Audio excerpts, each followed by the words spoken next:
Welcome back, detectives. Let's dive into another horrible case. The case of Christina Parcell. Christina Parcell, a 41-year-old veterinarian, worked at a clinic in the small town of Greer, South Carolina, which has a population of 35,000. Her colleagues all described her as an exceptional person. She was regarded as the best in her department and was highly experienced. She had a great sense of humor, which helped alleviate challenging situations at work.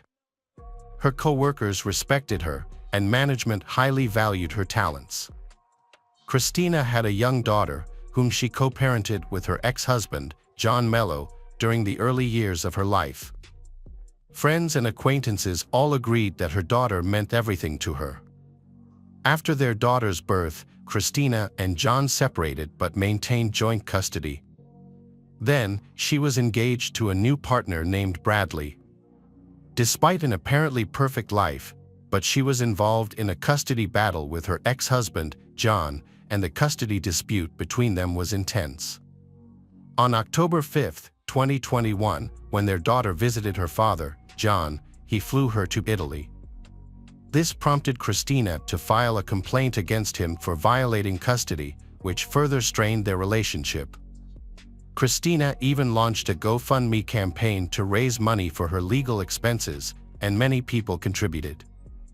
On October 13, 2021, Bradley, aged 65, tried calling Christina's in the morning.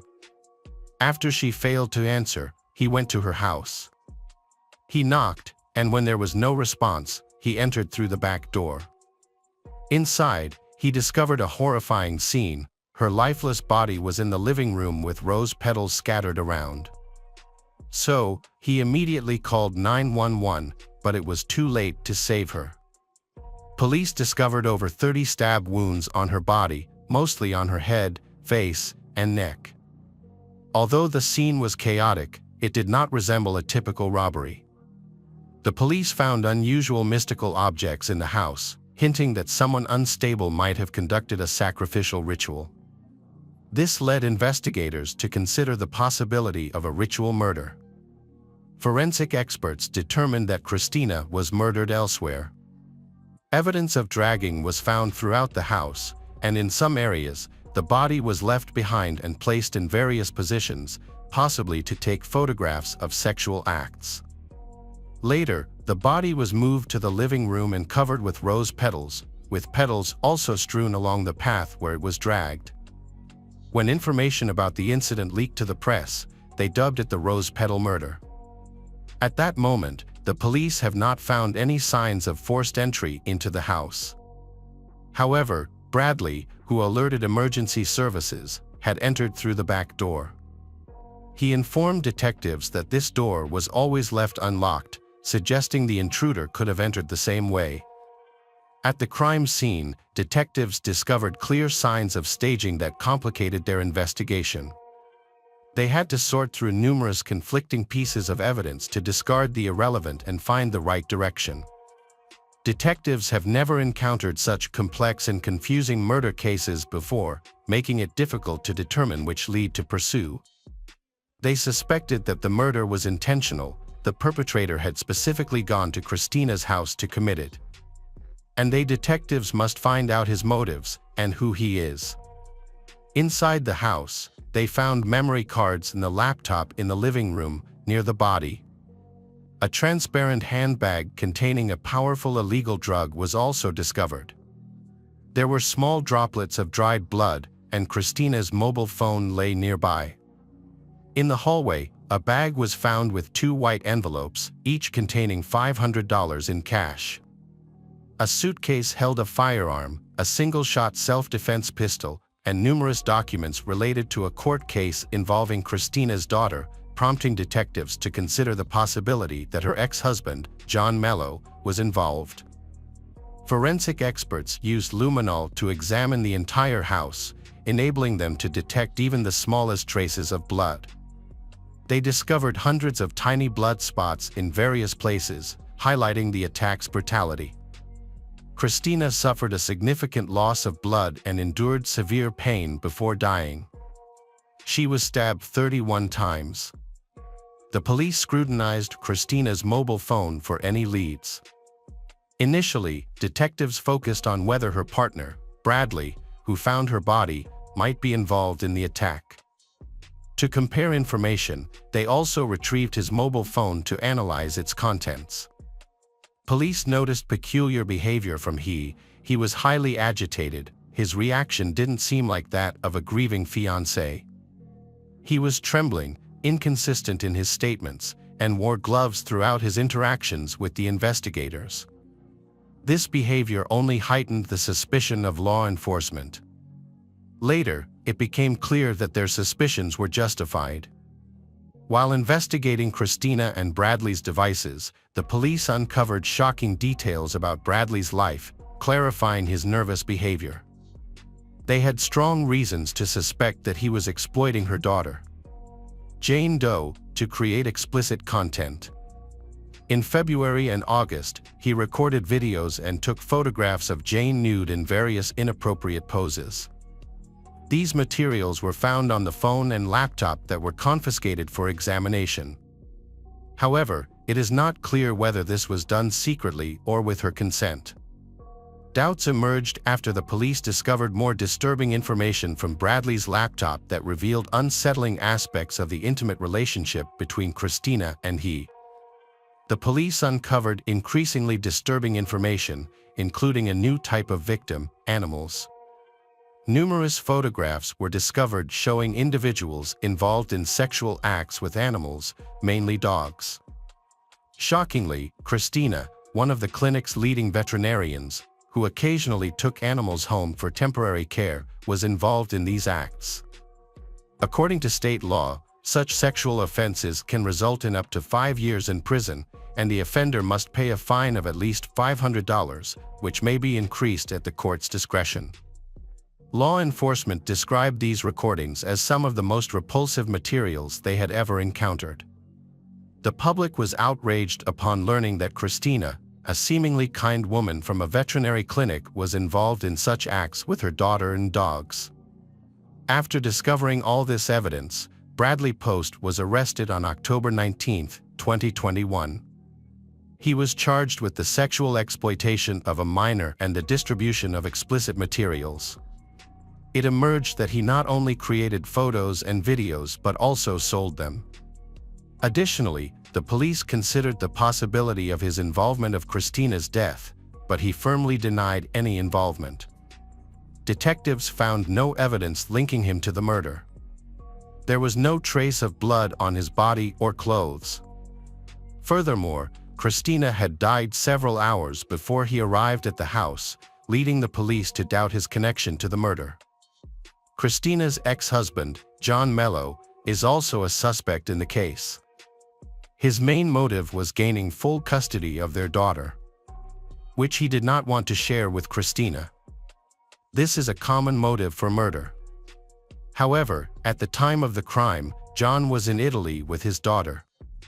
This alibi was easy to verify since he hadn't returned to the country.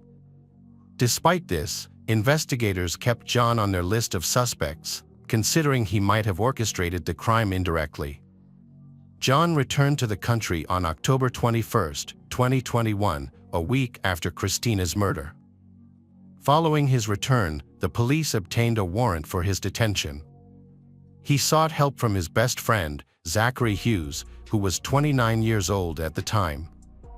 Zachary seemed suspicious to the police, so they looked deeper into his background. He was born and raised in Morro Bay, California. The turning point for him came in 2005 when his parents vacationed in Virginia.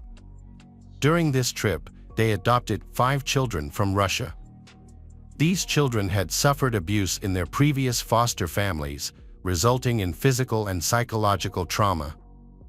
The adoption aimed to teach Zachary and his brother Ellie about morality and to provide the adopted children with a safe, loving, and stable home. Zachary and Ellie struggled to communicate with their new siblings, leading to frequent family conflicts due to misunderstandings. Zachary's entire family worked on the farm, but he had a special talent: he studied music. His parents bought him a piano, and he became very skilled at playing it, which was especially noticeable in high school.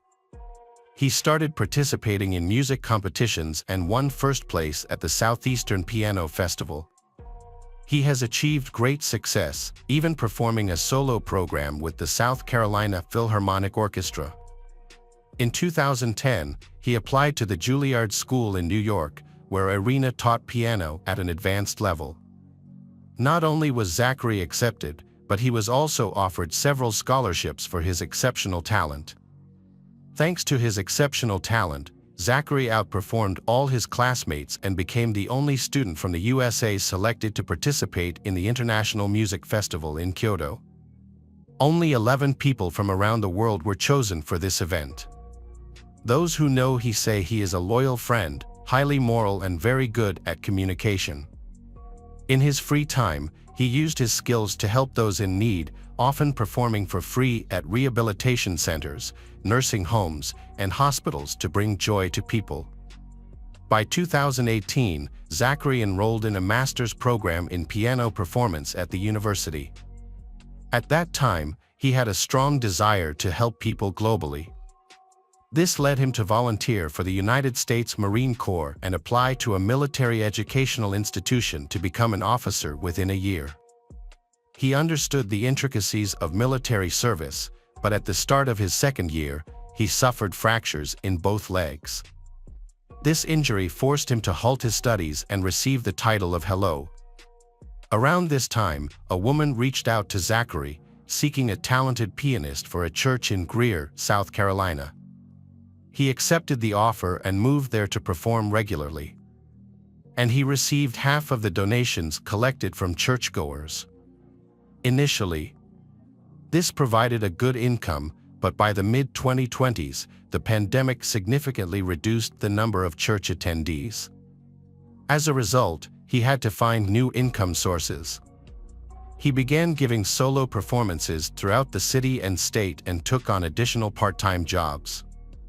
Additionally, he started a blog offering valuable piano lessons. To support his performances, he acquired portable electrical equipment, which provided him with the necessary mobility.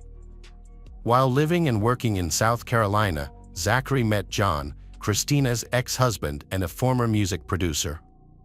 John supported Zachary by helping him with performances and offers him a part-time job.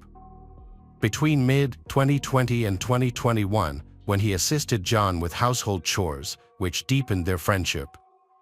He became John's closest friend. As a result, the police questioned him about his possible involvement in Christina's murder, wondering if John could have asked him to do such a thing. Meanwhile, investigators reviewed CCTV footage from a camera located near Christina's house. A camera installed in the peephole of the house opposite captured all the incident outside Christina's home on the day of her murder.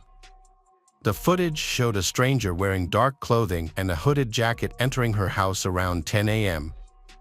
A few hours after, the stranger left on a bicycle, this time wearing a mask. Christina did not leave the house, and no one else visited, until the next day, when Bradley arrived and found her dead. This evidence cleared Bradley from the list of suspects in the murder case, although he remained in jail on other charges. Investigators suspected that a stranger in dark clothing, captured on camera, was the killer, but they couldn't identify him. His face was covered, and there were no distinguishing features on his body. They then requested footage from surveillance cameras along the bicycle paths to trace his movements and began reviewing the recordings. This process was lengthy but fruitful. The bicycle appeared in several videos, including one where the stranger in black was loading it into the back of his pickup truck. Although the grainy footage obscured the license plate, the model, make, and color of the truck matched Zachary's vehicle. It seemed he was involved in the brutal murder of Christina's. The police obtained a warrant to search Zachary's house. There, they found a bicycle identical to the one used by the attacker. They seized Zachary's computer for examination. Through this, they discovered active correspondence between John and Zachary, uncovering over 1,700 text messages, most of which were encrypted. The messages were clearly coded and contained hidden information. Additionally, some texts were jumbled. They probably did this to distract the police if the police suddenly contacted them. Detectives found the following clues in the messages. On April 17, 2021, 6 months before Christina's death, John asked to host a party for her. This message was not encrypted. On the day of the murder, John asked a friend how the musical performance went, and the friend replied that everything was great. Although it seemed like a harmless question, the police discovered there was no performance that day. They suspected that John used performance as a code word for the murder of Christina. All other information on Zachary's phone was either encrypted or deleted. He also used an access code unknown to the police, which complicated and delayed their investigation. Additionally, they couldn't obtain data on the device's location at the time of the attack on Christina. The phone was frequently switched to flight mode, including when the mysterious masked man came to Christina's house. It appears this was done on purpose to prevent Zachary from being tracked and to avoid involvement in the crime scene. Based on the evidence collected, officers obtained a warrant for Zachary's arrest. While they were preparing to file charges, Zachary was invited to perform on an international cruise. By the time the warrant was issued, he was already in Europe, so the detectives had to wait. Fortunately, when the charges were filed, Zachary had returned to Michigan, unaware that they were planning to arrest him. He could have easily left the country by crossing into Canada or taking another flight to a cruise ship. However, once he learned about the charges, he voluntarily returned to South Carolina and surrendered to the police, believing they were mistaken. On November 3, 2021, Zachary hired lawyers to defend his reputation, stating he was not guilty of any wrongdoing and intended to refute the slander tarnishing his name. However, he refused to allow the police access to his phone, prompting them to file a court petition. The court subsequently ordered full access to the mobile phone. Despite this, he repeatedly provided incorrect passwords, which delayed the investigation. Finally, by April 8, 2023, after approximately 700,000 attempts, the smartphone was unlocked. The police discovered crucial messages between John and he, discussing their encrypted plans to kill Christina.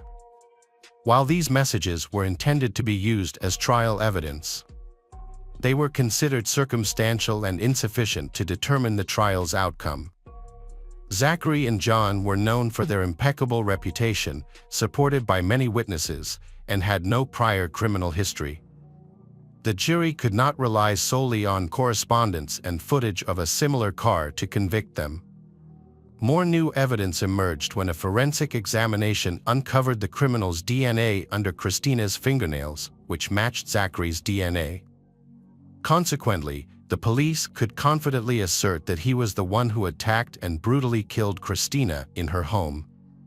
The defense argued that the CCTV footage did not clearly show the criminal's face or accurately identify the car involved. As a result, they labeled the evidence as circumstantial, as initially assumed. They emphasized that Zachary had no prior legal issues and was described by friends and acquaintances as a kind person incapable of committing a violent crime. Additionally, there was no apparent motive for him to attack Christina. And the lawyers rejected the DNA test results, claiming the samples were tampered with or contaminated. From the outset of the trial, once the public became aware that Zachary, the renowned musician, might face imprisonment, the court received numerous letters from dissatisfied people. These letters came from former classmates, teachers, Zachary's friends, and even people who didn't personally know him but admired his musical talent. Among the supporters were also numerous employers who praised his skills. Collectively, they vouched for his character, adamantly believing that someone as talented and kind-hearted could not be a murderer. In total, the court received over 50 such letters. The lawyers emphasized that Zachary had no previous legal issues. He had served in the U.S. Army, having volunteered and pursued education to become an officer rather than just serving as a private soldier. Additionally, Zachary could have avoided any legal troubles by simply accepting an invitation to return to work on a cruise liner. However, he chose to return to his home state and turn himself into the police as soon as he learned about the charges against him. He was fully aware of everything, including the warrants that the police were obtaining to investigate further. Despite this, he wasn't deterred because he believed he was innocent. The lawyers presented this as key evidence of his innocence. Zachary requested to be released on a $100,000 bail so he could be placed under house arrest with his parents until the trial, allowing him to stay in a calm environment where he could play his favorite instrument. He also agreed to have no contact with the families involved in the case. However, the court denied his bail request, leading to his transfer to prison. He remains there, awaiting trial set for 2024. He continues to deny any involvement in Christina's death. John also denies all charges. During a conversation with investigators, he explained that he fled to Italy with his daughter. He said he was exhausted from legal battles with his Christina and was horrified to discover that her fiancé, Bradley, had inappropriate intentions towards his 9-year-old daughter. Evidence suggested Christina was involved, as she appeared in some photos with her daughter. So John claims he took his daughter away to protect her from Christina, her unstable mother. He intended to challenge for custody using the explicit photos taken by Bradley and believed he had a strong case. If Christina lost custody, John would have no motive to harm her. Nevertheless, John repeatedly insisted he would fight for his daughter at any cost, despite he not commenting on his connection to Zachary.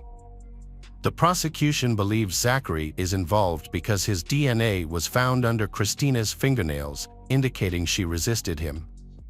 He may be either a co-conspirator or a victim of John's manipulation. The investigation into Christina Parcell's death has become intricate, full of unexpected developments and mysteries. Detectives persist in seeking justice for her, gradually assembling clues to identify the mastermind and uncover the case's dark secrets. Although the journey to bring justice to she may be long, but it will certainly not stop. The investigation team hopes that the case will soon be illuminated, allowing she to rest in peace. Hello, crime enthusiasts, are you ready for another chilling investigation? The case of Nancy DePriest.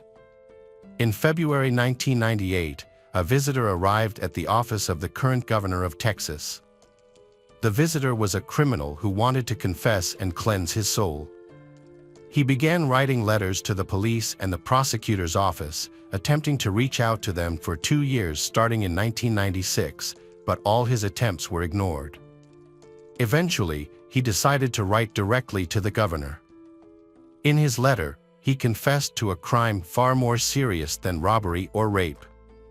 Over 4 pages, he detailed the murder of a girl named Nancy DePriest, which he had committed in 1988. He urged the governor to take his confession seriously, stating that he had become religious and wanted to confess. 2 men had already been imprisoned based on statements related to a crime they did not commit. Both were falsely accused and unjustly convicted. During the investigation, it came to light that 2 young men had admitted to the murder, while the true killer felt remorse for ruining their lives. He believed that the wrongful convictions were a result of police pressure, which he managed to evade. In 1998, this criminal wrote another letter to the prosecutor's office, confessing to the murder of a young girl and providing numerous details that only the actual murderer would know. The letter caught the attention of the governor, leading to the reopening of the case files to investigate the man's claims, as his conscience began to weigh heavily on him. Police started to re-examine all the case materials and discovered many inconsistencies. The story of the murder began in the year of 1988. On the morning of October 24th, around 9:30 a.m., the administrator arrived on Rent Street in Austin, Texas, to check on her employee, Nancy, who had not answered the phone. Nancy was a manager and was supposed to arrive early to prepare the food. Her husband drove her to the restaurant that day at 7:40 a.m. before going to work. According to the restaurant's schedule, Nancy's last contact with the owner was at 8:30 a.m. when she placed an order for ingredients that were running low. However, when the owner called Nancy at 9 a.m. to check if they were ready to open, Nancy did not answer. Her attempts to call back were met with silence. Worried, the owner decided to go to the restaurant, where she found the back door unlocked, water spilled on the floor, and the mixer running. Everything was eerily quiet, and Nancy was nowhere to be seen. The restaurant owner continued to search and found Nancy in the bathroom, surrounded by her own blood. Her head was severely injured, her eyes were glassy and unfocused. Fortunately, she was still alive, but her wrists were tied with her own bra. Panicked, the restaurant owner immediately called an ambulance. The ambulance arrived, found Nancy alive, and rushed her to the hospital, where doctors did everything they could to save her. Unfortunately, her injuries were too severe to save her. After discussing her condition with the doctors, Nancy's family made the heartbreaking decision to remove her life support. They chose to donate her organs, believing that Nancy would support this choice, ultimately helping to save the lives of many others. Forensic experts found that Nancy had been violently raped before she was shot in the back of the head. DNA evidence was collected from the crime scene and sent to the lab for analysis. The lead police believed that the motive for her murder was robbery, as the cash register from the day before was missing. A year earlier, multiple pizzerias in the Austin area had been robbed, but those incidents happened late at night or after closing hours, and there were no injuries, rapes, or murders. The thieves focused solely on stealing cash from the registers and the business's earnings. Nancy's murder was markedly different from previous robberies in the city. The police discovered multiple hair samples throughout the crime scene, including behind the counter and in the restroom. Her clothing was found in the sink of the women's restroom, indicating a struggle had occurred. The police considered three possible scenarios. First, Nancy might have forgotten to lock the front doors. Second, she could have known the perpetrator and willingly let him in. Third, he might have had access to the establishment and possessed his own key. Rumors about the murder of the pizza shop employee spread quickly throughout Austin, particularly affecting other Pizza Hut locations in the area. All employees were warned about the potential danger. This horrific incident shocked the community, from the victim's family to all Austin residents. Everyone was desperate to know who could harm Nancy, and the public urged the police to apprehend this perpetrator swiftly. Police investigated whether Nancy had any enemies. However, at just 20 years old, Nancy had no known connections to criminals and had never been in trouble with the law. She was a kind, well-liked person from Fort Worth, Texas, and well-known to the locals. No one expected her to be the victim of such violence. Just before the tragedy, Nancy had been married to Todd DePriest, who worked for the United States Air Force. At the time of her death in July 1987, the couple had a daughter, Sylvia. The employees at the restaurant where Nancy worked were stunned by her murder. They described her as a kind and friendly young woman who was happily married and deeply loved her family, including her husband and daughter. As a manager, Nancy was well respected by her colleagues, who viewed her more as a friend or sister. There were no complaints about her work ethic or leadership. Police first investigated the possibility that the attacker had a key to the restaurant. This led them to consider current and former employees, as all the pizza parlors in the chain had the same key system. This greatly expanded the pool of potential suspects. Police focused on the restaurant owner who discovered Nancy's body, but eventually discovered that everyone had an alibi and that there were no suspicious individuals among the employees. The main suspect initially considered was Nancy's husband Todd, but he had a solid alibi. After dropping Nancy off at work, he went directly to his own job, which ruled him out as a suspect. This left police puzzled about who could have attacked Nancy.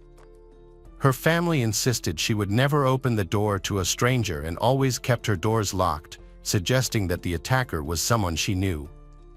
The police faced growing pressure from the local community, which was flooded with complaints and demands for a swift resolution. The public's fear heightened, particularly on November 9, 2 weeks after the incident, when the restaurant on Rynn Street reopened. Pizza Hut's management instructed employees to monitor customers closely and to report any suspicious behavior immediately. On the same day, restaurant employees contacted the police to report 2 suspicious individuals. It turned out that these men were Christopher Ochoa, 22, and Richard Danziger, 19, who were employees of Pizza Hut at different locations. The security guard noted that they arrived in a car, parked in the lot, sat in a vehicle for a while, and then came inside to order beer. The 2 young men barely spoke and seemed to be examining the pizzeria suspiciously. When the security guard approached them, he was disturbed by their comments about the murder of Nancy. Christopher and Richard asked if there were any suspects in the case and questioned why there was no security present during the incident. The security guard then asked Richard where he was at the time of the crime, and he replied that he had been working at a different Pizza Hut that morning. Richard believes that there are multiple people involved in the case. The 2 men then raise their beer bottles in a toast, which seems odd to the security guard. The security guard then informs his colleagues of this unusual behavior, prompting them to contact the police with their suspicions. The police quickly identify the young men and check their alibis, which are confirmed. They could not have been at the pizza parlor where Nancy worked that morning. The conversation between the young men and the security guard is also revealing.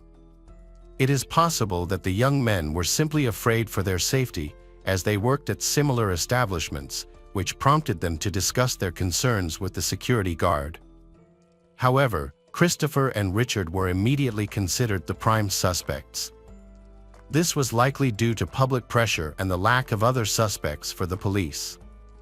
They were well suited to the role of the criminals, as they were likely acquaintances of the girls. They also had keys to the restaurant and had a reputation as good people. They did well in college and worked in a pizza parlor to support themselves, so their loved ones refused to believe that they were involved in the murders. A police officer, Sergeant Hector Palenca, joined the investigation. Hector had actually solved all of his cases. However, there were rumors that he could be less than professional and abused his position. Some claimed that he was willing to use the most extreme measures to obtain confessions. According to rumors, Hector repeatedly beat suspects to obtain confessions. While talking to Hector, Richard revealed that he had heard from coworkers that Nancy was shot in the back of the head with a .2 pistol. He also mentioned that there was a girl's blue apron in the sink, which was blocking the drain and causing the restaurant to flood. Although this information spread quickly among the staff, the police officer found it highly significant. From that point on, the officer became convinced that Richard was the murderer. Hector thought that only the killer would know specific details, like the color of the apron, ignoring that all the staff wore the same uniform. However, aside from his suspicions, the police had no real evidence against Richard. Colleagues verified that Richard was working the morning of the murder, so he was soon released despite the suspicions against him. The police met Christopher at a pizza parlor in another part of town and then brought him to the station to discuss the case. Unlike the previous suspect, Christopher faced a much harsher situation. He was interrogated for hours using aggressive tactics. The officers attempted to intimidate him several times and warned him of the possibility of physical harm and the death penalty, which is legal in Texas. During the interrogation, Christopher cried and tried to prove his innocence, but this only seemed to strengthen the officers' resolve. Despite the intense pressure, the boy maintained his innocence and denied any involvement in the crime. The officers threatened to imprison Christopher with the most violent inmates at the Palenca institution, implying he would face sexual violence if he did not confess. In desperation, Christopher asked what he needed to do to avoid this fate. The police insisted that he admit guilt. Overwhelmed by fear and exhaustion, Christopher falsely confessed that his friend Richard had committed murder. The police recorded his statement. Afterward, Christopher was not allowed to leave. He wanted to go home, but instead, he was taken to the hospital for hair, blood, and other sample collections. Then, he was informed that he couldn't be released because he had signed a statement against Richard and was at risk. Christopher was placed in a hotel and was not allowed to leave his room. The next day, he was brought back to the police station, where they stated that they were certain he was involved in Nancy's murder. He was not a witness, but an accomplice. The nightmare begins again. This time, the police demand a confession from Christopher. He is forced to confess on tape. He repeats the story against his friend, which he was beaten into lying about during the first interrogation. Now, the police force him to say that at the time of the attack, he was also near the Pizza Hut where Nancy worked and was waiting in his friend's car. Of course, they are talking about Richard, who allegedly raped the girl, shot her, and stole the money. Christopher is denied a lawyer during the second interrogation. He has not eaten, drank, or slept properly for days. However, even at this stage, they force him to take a lie detector test. He is forced to answer yes or no questions, not knowing that it is all a scam. As a result of this test, the police falsely accused him of failing a polygraph test in order to further threaten him. Next, the police asserted that they believed he was still in the pizzeria during the massacre and actively participated in the crime. They alleged that the reason for the polygraph test was to prove that Richard was the mastermind behind the crime and that Christopher was his accomplice. Despite the police's insistence on his guilt, Christopher maintained his innocence. They then proposed a deal. If he revealed the truth about what happened, he would serve 60 years in prison instead of facing the death penalty. Additionally, Christopher was promised that if he behaved well in prison, he could eventually be released early. However, if he refused to cooperate, he would face the death penalty. Christopher's answers were recorded on a tape recorder. The police focused on getting a statement that suited their needs. They asked Christopher suggestive questions, suggesting how he should answer. During this time, the recording paused. Then, Officer Hector gave Christopher the answer he wanted and the recording continued. This process took a long time, and the exhausted Christopher continued to resist, although weakly, because he was mentally and physically exhausted. The police became angry and threw a chair against the wall. Hector decided to repeat a tactic he had used just a few days earlier. At that time, Hector brought a typewriter and typed up the statement needed to close the case. Christopher simply signed it. After a few hours, Christopher was taken to the county jail. Over the past 24 hours, he had been interrogated for over 20 hours and spent a week in solitary confinement. In reality, he was being held against his will in a hotel room. Somehow, the purported confession made its way to the police. Although it was clearly false, Christopher signed it, allowing the court to use it as a full confession to Nancy's murder. The document claimed that at approximately 7 a.m., Richard and Christopher went to the Pizza Hut. They had a .22 caliber pistol and used a key to enter the restaurant without any trouble. They found Nancy inside alone, tied her up, and attacked her several times. She was then shot once in the back of the head. Before leaving, they turned on the water to flood the restaurant and destroy the evidence. The day after his forced confession, on November 15th, Richard was arrested while visiting relatives. He was charged with murder and faced the death penalty. After his arrest, the police informed him that they had solved a brutal crime, claiming that the public could now feel safe. Police Hector and others pressured Christopher to give a statement, claiming that they had enough evidence to proceed with the charges. However, the only evidence they actually had was Christopher's confession. which was obtained through torture and psychological pressure. On November 21st, Richard's lawyer, hired by his family, worked hard to argue that the police had illegally obtained a confession. Afterwards, the prosecution began discussing DNA tests, which they claimed matched samples found at the crime scene. The analysis indicated that Christopher could not be ruled out as a potential source of the biological materials found on the Nancy's body. However, the test results did not prove his involvement. It's important to note that the accuracy of DNA testing in the 1980s was much lower than it is today. This meant that expert opinions at the time could not effectively establish guilt. Despite this, the evidence was still presented in the case.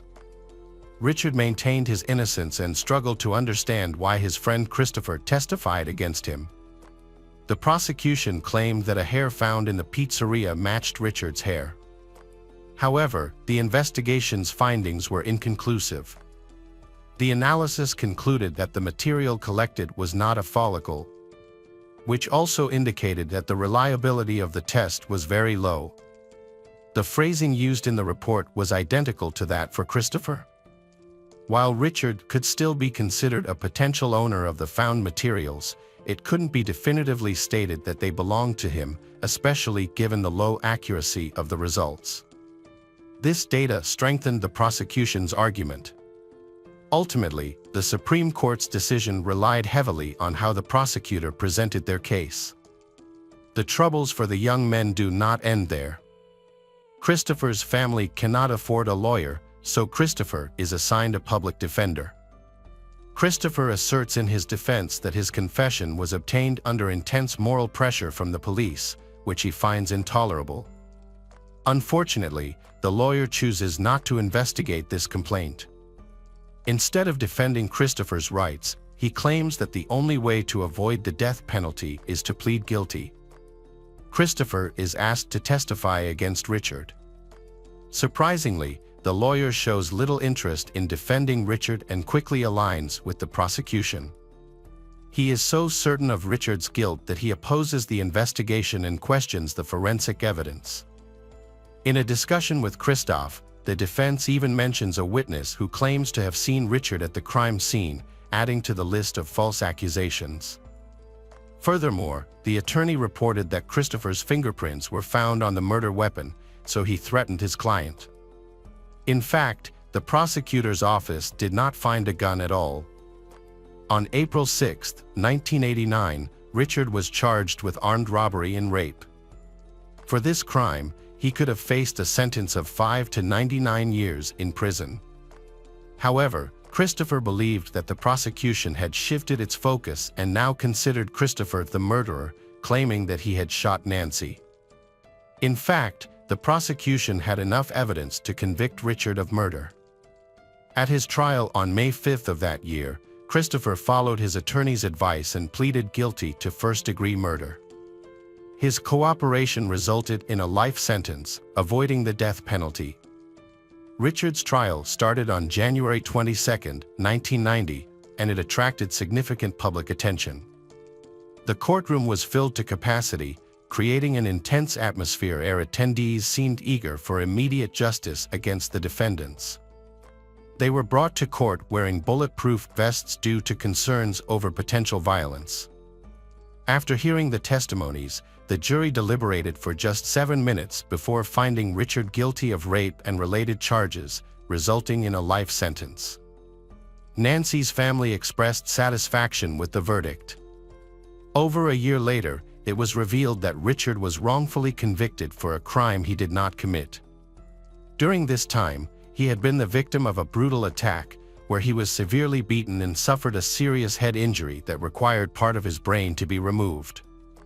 Although Richard survived, he was left disabled for life.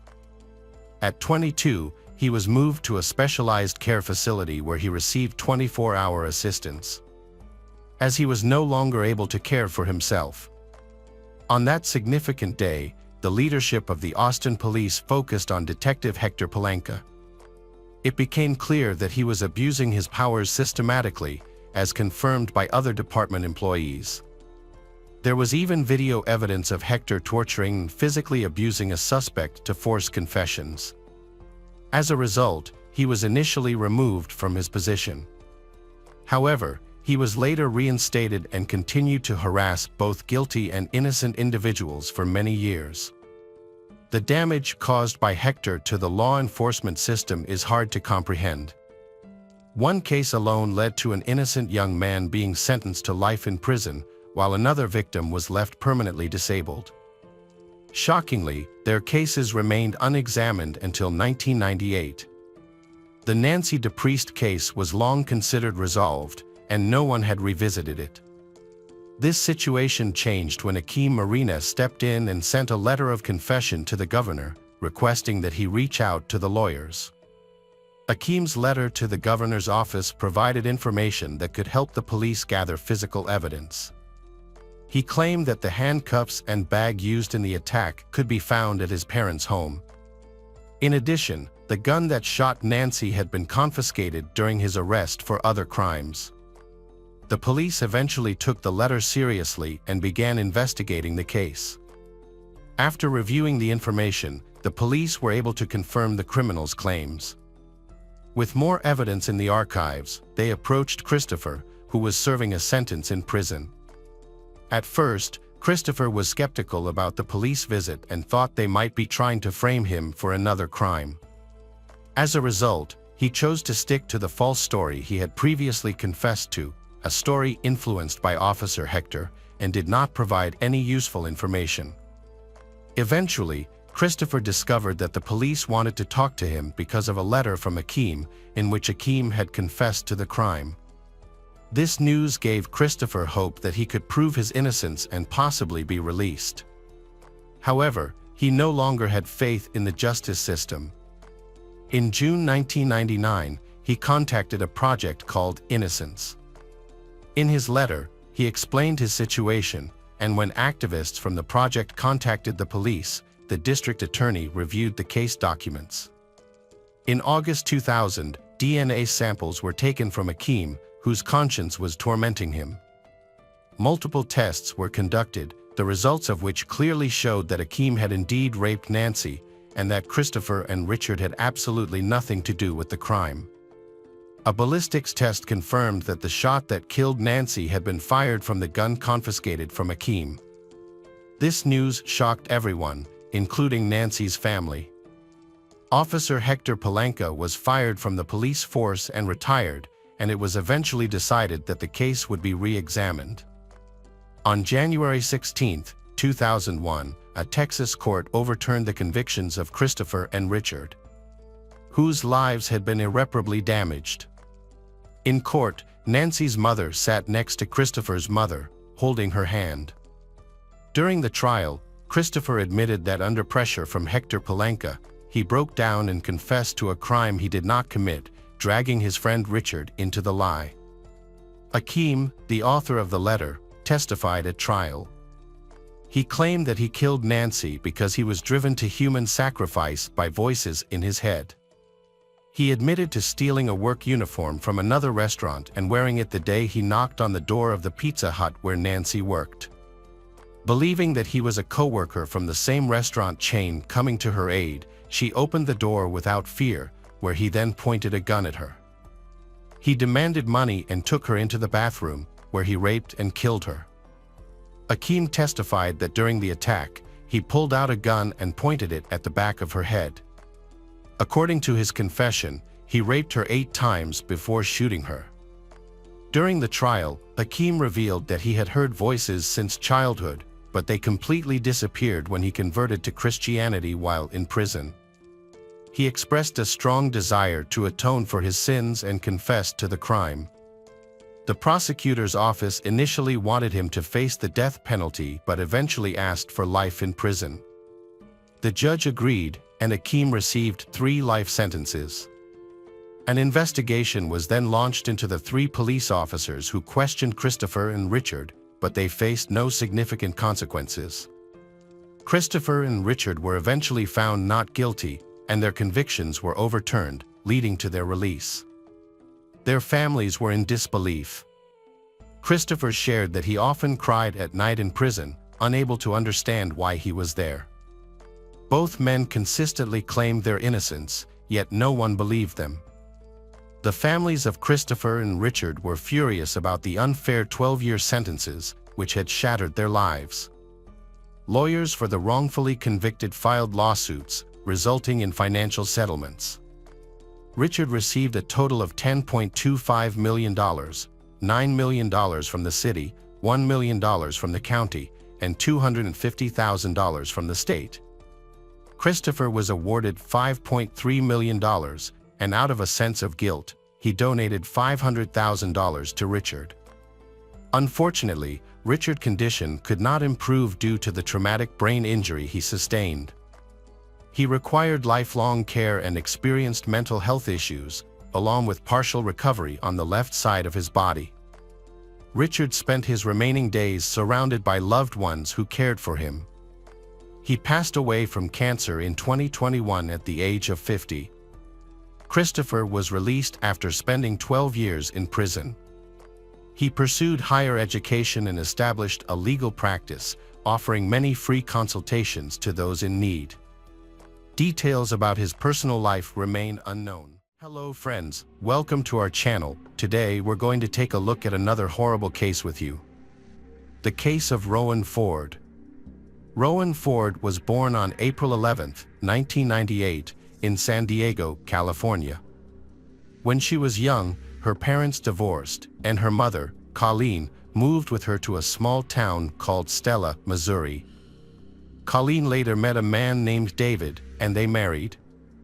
Colleen already had several children from a previous marriage, and soon after their marriage, she and David had a daughter together. Rowan has 2 older sisters and 2 older brothers, and they are very close. She enjoys spending time outdoors, biking around town, swimming, and pursuing her passion for painting. She also enjoys attending Sunday school at her local church, where she often volunteers to help children who are having trouble with their homework. In November 2007, when Rowan was 9 years old, she was in 4th grade at her local elementary school. Her mother worked the night shift at a store, while her stepfather was often at the farm during the day. As a result, Rowan was often left to fend for herself, which helped her become very independent. On November 2nd, she was home alone, as usual. Colleen went to work, and her stepfather had not yet returned from the farm. The next morning, around 9 o'clock, Colleen returned home from her night shift and checked Rowan's room, but her daughter was not there. She asked her husband if he knew where Rowan was, and he told her that Rowan had asked him if she could stay the night at a friend's house. He agreed without asking the friend's name, since their town was small and he wasn't worried about her safety. Colleen felt worried and decided to ask all of Rowan's friends. Since their town only had a few streets, this didn't take long. However, none of Rowan's friends had seen her, and she had not spent the night at any of their homes. This made her mother even more anxious. Colleen searched all over town but could not find her daughter. She finally returned home and told her husband that Rowan was missing. She asked him to contact the police to report the incident, but he assured her that everything was fine and that Rowan would be home soon. After waiting for a few more hours without seeing Rowan, Colleen decided to call 911 and take matters into her own hands. The local sheriff immediately organized a search operation. He went to Colleen's house to interview David, the last person to see Rowan before she disappeared. David said that he had been working on the farm with his co-worker Christopher that evening when Nathan, a mutual friend of theirs, came to visit. They decided to go to David's house to drink and play pool. They stopped by the store to buy some alcohol before heading to David's house, where they stayed for a few hours. That night, Christopher asked Nathan to drive him to a nearby town to pick up car. They convinced David to join them to continue their party. Before leaving the house, Christopher checked to see if Rowan was asleep in her room and found her already asleep. After David left with his friends, they stopped at a store to buy more alcohol and then went to Christopher's trailer, where they continued drinking for about an hour. David then decided to go home and asked Nathan for a ride. Nathan agreed but chose to take a detour rather than the highway, as he was quite drunk and did not want to get in trouble with the police. Nathan dropped David off and drove home, while David went straight to bed. Shortly after, Rowan woke him up and asked if she could stay the night at a friend's house. Without thinking much of it, he agreed and fell asleep. The police approached the case with suspicion. What puzzled them most was that a 9-year-old girl would decide to go to a friend's house in the middle of the night, especially since her stepfather had not asked about the friend she was visiting. The police chief suspected that David might be hiding something or had something to do with Rowan's disappearance, but there was no evidence to support this suspicion. The police searched the town and the surrounding area until late at night. Locals quickly joined the search because they knew the Rowan family and wanted to help. Stella had a population of only about 150, so news of Rowan's disappearance spread rapidly throughout the area. Locals usually felt safe letting their children play outside, as there was not much going on in such a peaceful place. However, when Rowan disappeared without a trace and the police could not find her throughout the day, the people of Stella became extremely panicked. On the first day of the search, nothing was found. Then, on November 4th, the police went to the neighboring town and spoke to Christopher, who confirmed David's story. However, Christopher added that his friend had not contacted him since that evening, and he had only learned of Rowan's disappearance that same day. The police expanded the search and brought in more volunteers, but they still could not find Rowan or any clues regarding her whereabouts. The next morning, the FBI joined the investigation while local police continued to search for Rowan in the area around town. Detectives focused on the possibility of kidnapping.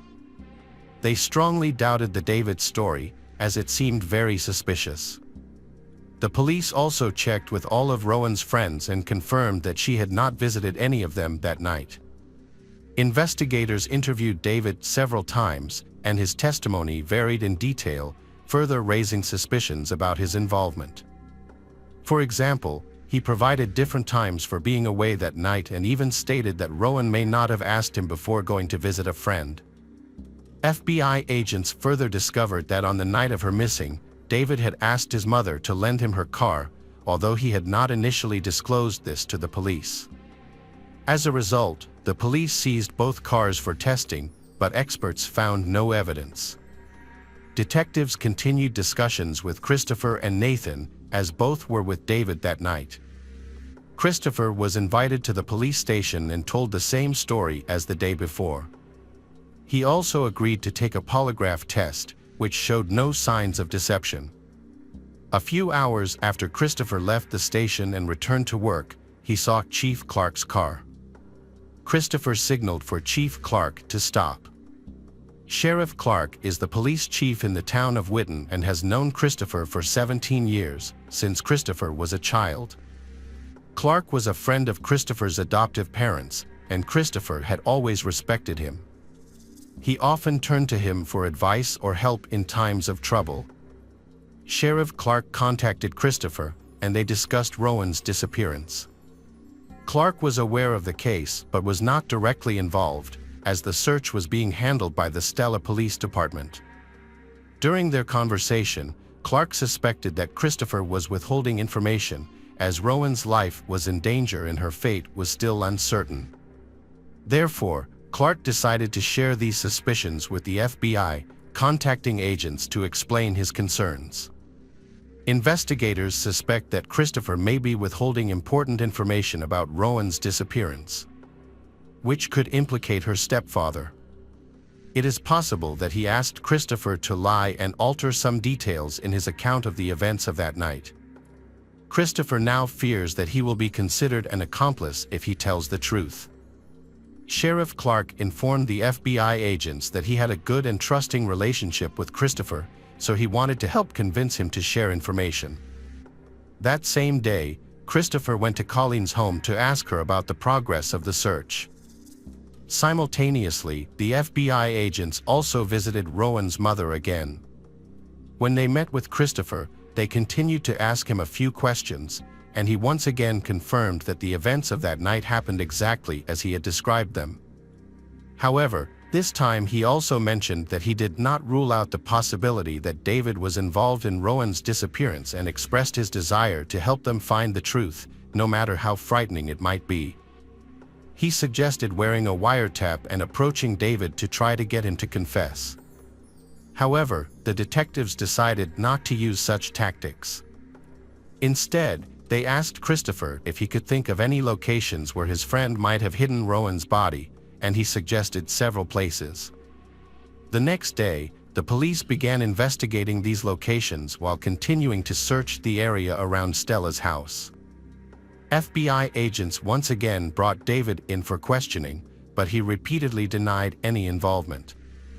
Detectives also searched David's house in the hope of finding clues, but nothing was discovered. On November 7th, the police asked Christopher to return to the station to obtain his consent to search the safe in David's home. Christopher had been living with David for several months due to not having his own place, and some of his belongings were still there. Christopher gave the police permission to search the safe, his trailer, and his car. He also voluntarily provided a DNA sample and agreed to answer additional questions from the detectives. They began questioning him that evening and again asked him to confirm David's story. This time, however, Christopher suddenly admitted that his friend's story was not entirely true. The investigators began to pressure him to tell them what really happened. This pressure caused Christopher to become agitated. He said that if the police were going to treat him like a criminal and try to implicate him in Rowan's disappearance, he would not continue the conversation. The detectives then had to end the interview, and Christopher left the station. That night, he went to see Chief Clark and told him the whole story. He complained that the detectives were treating him as a suspect and said that he might need to hire a lawyer. The chief replied that it was his right, but asked him to understand that the police were only doing what they could to find Rowan. In response, Christopher stated that he would not speak to them anymore and that if he wanted to share any more information, he would only speak to Sheriff Clark. He continued to persuade Christopher to share what he knew. After a while, Christopher began to cry and said that he had always loved Rowan and would never hurt her. During his time living in David's house, Christopher developed a close relationship with Rowan and the other children. They began to consider him a member of the family and even called him Uncle Christopher. Sheriff Clark realized that Christopher was about to reveal everything he knew.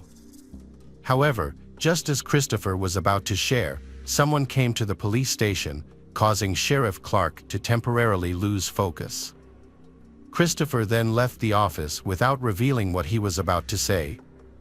Sheriff Clark eventually contacted the FBI and informed them about the conversation.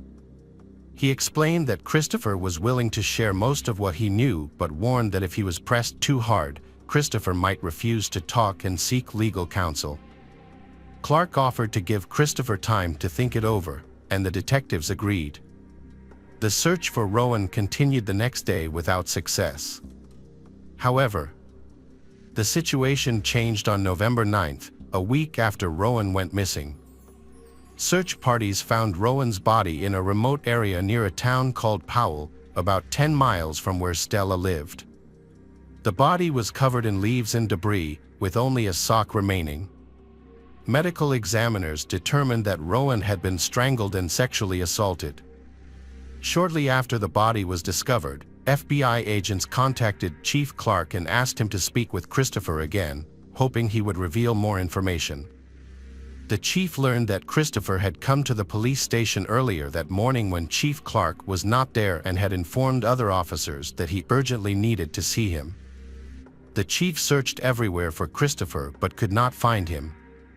Christopher then contacted Chief Clark himself. He expressed obvious distress and concern that he was being followed. He explained that after hearing about the discovery of Rowan's body, he had driven around town to calm down and had noticed a gray car following him.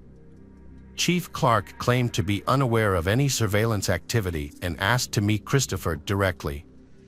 When Christopher met with the investigators, he expressed concern for his safety. He feared that after the discovery of Rowan's body, he might be charged with murder and that someone would take revenge on him. Clark took him to the police station and explained that now that the case had been ruled a murder, it was time for him to reveal everything he knew. Christopher began to cry. The sheriff asked him to tell him what David had done to Rowan. Christopher said that there were too many people at the police station and that he did not want to discuss it there. He suggested going to a quieter place and mentioned a small bridge a few miles from their town. The sheriff agreed, and they drove there together. As they got out of the car, Christopher suddenly raised his hands and asked the police to handcuff him. The sheriff was surprised and said that it was unnecessary, but Christopher insisted that after what he had said, the police had to do so. Christopher then began to recount the story he had told the police many times. He went to his trailer with Nathan and David, where they continued drinking. After a while, his friends decided to go home, and David asked Nathan to drive them. They said they would take a detour to avoid the police. However, Christopher then suddenly announced that he wanted to sexually assault Rowan and that he planned to do so. Knowing that it would take his friends a long time to take a detour through the fields, he drove straight to David's house on the main highway. He then barged into Rowan's room, picked her up, and carried her to his car, intending not to wake her. Christopher then took Rowan to his trailer, where he assaulted her. According to Christopher, Rowan had just woken up and tried to resist but was unable to escape. Christopher did not turn on the lights or talk to Rowan because he did not want her to recognize him. After committing this act, Christopher intended to take Rowan home and leave. But the plan did not go as intended. When Christopher carried Rowan out of the trailer, the moon was shining brightly, and Rowan saw Christopher's face clearly. Panicking, Christopher grabbed a rope and strangled her. When she died, he loaded her body into the car and began to think about what to do next.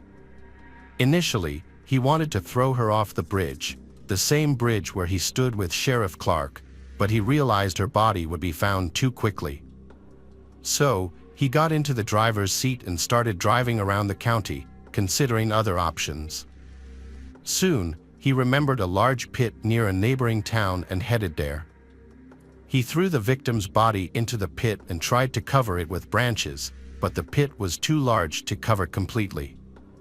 When he returned to the car, he noticed traces of Rowan's blood on his clothes and the mattress. Christopher realized he needed to get rid of the pants, underwear, and rope used to kill the victim. He gathered all of these items and planned to put them in a large barrel to burn. However, Christopher quickly realized that such a fire would certainly attract attention, so he dragged the barrel into the shed, closed the door, and set it on fire. Sheriff Clark was surprised by this story. He had previously believed that David had committed the crime and that Christopher was just hiding some information. It was hard to believe that a man he had known for nearly 20 years could be so brutal. Christopher had 3 young children, and although he had not lived with them since his divorce, he had always seemed like a nice man. But the truth was much colder. After Christopher finished telling his story, he voluntarily went to the police station. The sheriff did not handcuff him. It was only after they arrived and the man repeated his confession to the FBI agents that he was arrested for murder. Christopher also signed a voluntary consent form to allow his trailer and car to be searched. He eventually said that he regretted his actions and cried like a baby all the next day. Investigators went to inform David that Christopher had confessed to the murder. Based on David's behavior and inconsistent statements, they suspected that he might have been protecting his friend. However, they discovered something even more shocking. When brought in for questioning, David changed his testimony of events. According to David's testimony, when he came home and found Rowan not in her room, he suspected that Christopher might have kidnapped her. So he took his mother's car and drove to Christopher's trailer. When David entered the trailer, he found her lying on the bed with Christopher. Instead of saving Rowan, David decided to join in and bully her as well. David then helped his friend dispose of the body. He stated that throughout the incident, he was shocked and could not remember anything that happened. The detectives, who were initially surprised by this incident, contacted Christopher again to confirm David's statement. However, Christopher insisted that his friend was not involved and that everything happened exactly as he had previously said. This further confused the detectives, but Christopher's statement was consistent with the facts. A medical expert confirmed that Rowan had been strangled with a thin wire, a detail that only the killer would know. During the search of the trailer, the police found a container of ashes. In addition, they found a hair in the trailer that matched Rowan's. Although investigators were unable to determine who was telling the truth, both men made accusations against one another. As a result, David was also arrested, and both cases went to trial. During the trial, Christopher requested that all of his statements be removed from the record, arguing that he did not know they could be used against him and that the police had violated his rights. However, the judge rejected this request because all of his conversations with investigators had been completely voluntary. Christopher also tried to explain the difficult circumstances of his childhood. He had experienced many family changes since he was young, which had a significant impact on his development. Christopher also saw a specialist who confirmed that he exhibited signs of developmental problems but could not help him avoid punishment. In 2012, 5 years after the murder, he was sentenced to death. He attempted to appeal the conviction but was unsuccessful. For David, the situation was much more complicated. He admitted to attacking and killing Rowan, but his testimony contradicted Christopher's. If the prosecution decided to charge David with murder, Christopher's conviction would likely be overturned, and David could also evade responsibility because there was no solid evidence against him, such as DNA. The prosecution could not afford to make such a risky claim. In fact, they were still uncertain about David's involvement in the case. They did not rule out the possibility that David had committed the crime alongside Christopher, but there was no evidence to support this theory. In the end, a difficult decision was made. To avoid the risk of overturning Christopher's conviction, they reduced David's charges to significantly lesser ones. David pleaded guilty to 2 counts, child endangerment and obstruction of justice. He was sentenced to 11 years in prison, with a minimum of 5 years to serve. Hello, crime enthusiasts, are you ready for another chilling investigation? The case of Jamie Hahn. Jamie Hahn was born on October 25, 1983, in Orangeburg, South Carolina. She was a compassionate person who always put the needs of others first. She was known for her kindness and her ability to make people happy. Despite her parents' divorce and remarriage, but she grew up with her 2 brothers, Brett and Justin, and sister Ashley, and she maintaining a cheerful outlook. Jamie attended an elite private prep school known for its academic excellence. Her friends and family saw her as a talented and enthusiastic person with a promising future in politics. During a school trip to the University of North Carolina in junior high, Jamie became enamored with the campus and aspired to attend the institution. As she grew older, she joined the board of the Center of Hope, which supported troubled teenagers. She also became involved in various political campaigns, including Senator John Edwards' 2008 presidential campaign. Jamie emerged as a prominent figure within the North Carolina Democratic Party. During this campaign, she met Nation, and the two developed a strong relationship. Over time, their relationship evolved from a platonic connection to a loved one. After just 4 months of dating, the couple got engaged and eventually married on April 18, 2009. Both Jamie and Nation were successful in their careers, with Jamie running her own consulting firm, focused on political fundraising, and Nation working as a well-known online strategist for politicians and nonprofits. People who knew them described them as exceptionally kind, tender, and generous. They have been actively involved in a project protecting young families in North Carolina. Although they didn't have children yet, they planned to start a family soon. Jonathan Broyhill, 31 years old, a close friend of Nation who had been staying in the couple's home as a guest. Jamie was also familiar with Jonathan, having hired him as an accountant at her political consulting firm after he moved to North Carolina. Nation and Jamie kindly him a place to stay in their home until he could find his own accommodation. Jonathan and Nation were from the same hometown, and their friendship began in 2000 during a church trip. Although they had a 4-year age difference, they quickly formed a close bond. Like many childhood friendships, they lost touch when one of them went to college, but reconnected after graduation and became very close.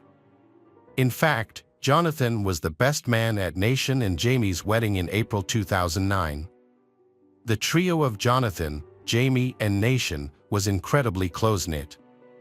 This strong bond was built on unity, with the three sharing countless moments together. They go on vacation together, have dinner together every Monday, and enjoy holidays together. However, this was a difficult time for Jonathan, who had recently been diagnosed with pancreatic cancer.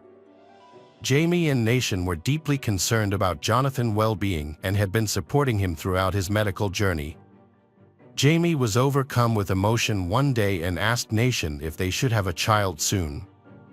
They wanted their future child to have the chance to know their dear friend Jonathan. The reason behind this sudden desire was Jonathan's recent cancer diagnosis. However, Jonathan's health struggles weren't new. Over the years, he had been in and out of hospitals multiple times. At one point, he had been diagnosed with multiple sclerosis during a gallbladder operation.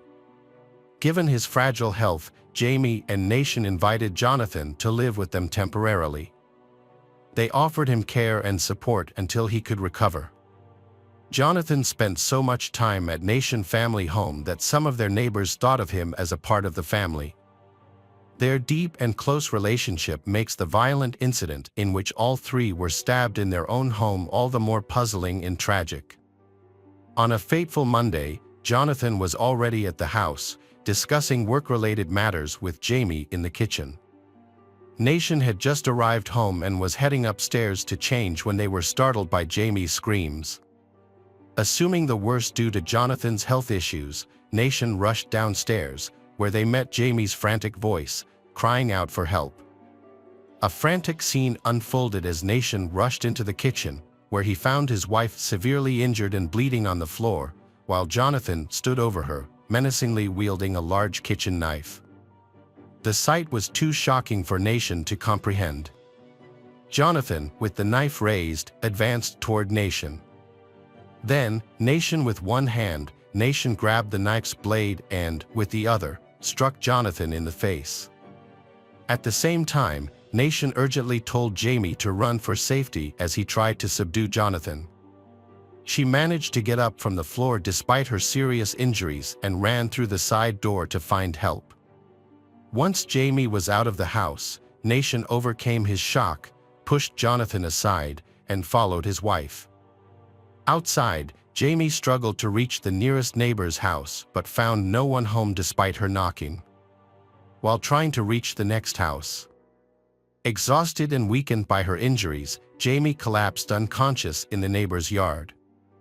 Fortunately, passers-by heard the commotion and came to her aid, and a neighbor who was alerted by Jamie's screams called for an ambulance and the police. Nation frantically searched for Jamie after realizing she was gone. Following a bloody trail, he found her in a neighbor's yard, clutching her side in agony but still conscious. Kneeling beside her, Nation held her hand and tried to reassure her, making promises about their future together, including children, vacations, and future anniversaries. Overwhelmed by the thought of losing her, Nation fought back tears as he spoke. As they waited for help to arrive, a neighbor rushed over with a towel to apply pressure to Jamie's bleeding abdomen. The towel quickly became soaked in blood. Another neighbor tried to make Jamie more comfortable by propping her legs up on a bag of leaves. The wait for an ambulance felt like an eternity to the onlookers. As minutes passed, Jamie's breathing became labored, a clear sign of her critical condition. The ambulance team arrived and immediately performed first aid to save Jamie's life. Nation, who had suffered serious cuts on his hand during the struggle, also needed immediate medical attention. Both Nation and Jamie were rushed to the hospital. Upon arrival, she was immediately wheeled in for emergency surgery. Nation stitched up his own wound, but his mind was preoccupied with fear for his wife's condition. In shock, he tried multiple times to visit her in the ICU but was denied access. Sitting on a hospital bed, he anxiously waiting for information on Jamie's condition. He also was aware of the severity of her injuries, numerous stab wounds, a severed artery, and extensive liver damage. All he could do was hope and pray that she would pull through. Against all odds, Jamie survived the surgery, but unfortunately, this brief moment of hope was short-lived. She never regained consciousness and passed away 2 days later. She succumbing to the injuries she sustained. The autopsy revealed that Jamie had suffered 24 stab wounds on various parts of her body, including her face, neck, back, hands, and forearms. The most severe injuries were inflicted on her abdomen and chest, which caused significant damage to her lungs and liver. After inflicting injuries on himself, Jonathan spent 8 days in the hospital recovering. On April 30, 2013, while still recovering and wearing bandages on both wrists, he was transported on a stretcher to a Wake County magistrate's office. There, he was officially charged with first-degree murder in Jamie's case and assault with a deadly weapon against another individual, Nation. Due to the severity of the charges, he was held without bail. Then taken to Central Prison in Raleigh, which had a hospital wing where he could continue receiving medical treatment while in custody. The sudden and tragic loss of Jamie left many people deeply affected and wondering why someone she considered a best friend would commit such a horrific act, robbing her of her future. After her death, rumors spread that a large amount of money had gone missing from the election campaign managed by Jamie's team. Jonathan, who had been the team's accountant, stopped working for the company at the end of 2012, but continued to provide financial information to Jamie and help with financial reports.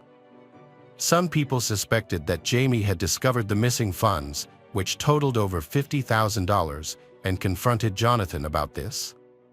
This confrontation might have triggered his violent outburst. On the day of the incident, April 22, 2013, Jamie had invited Jonathan to their usual Monday dinner to discuss the company's financial issues. Many believe that Jamie might have questioned Jonathan about the missing funds at that time.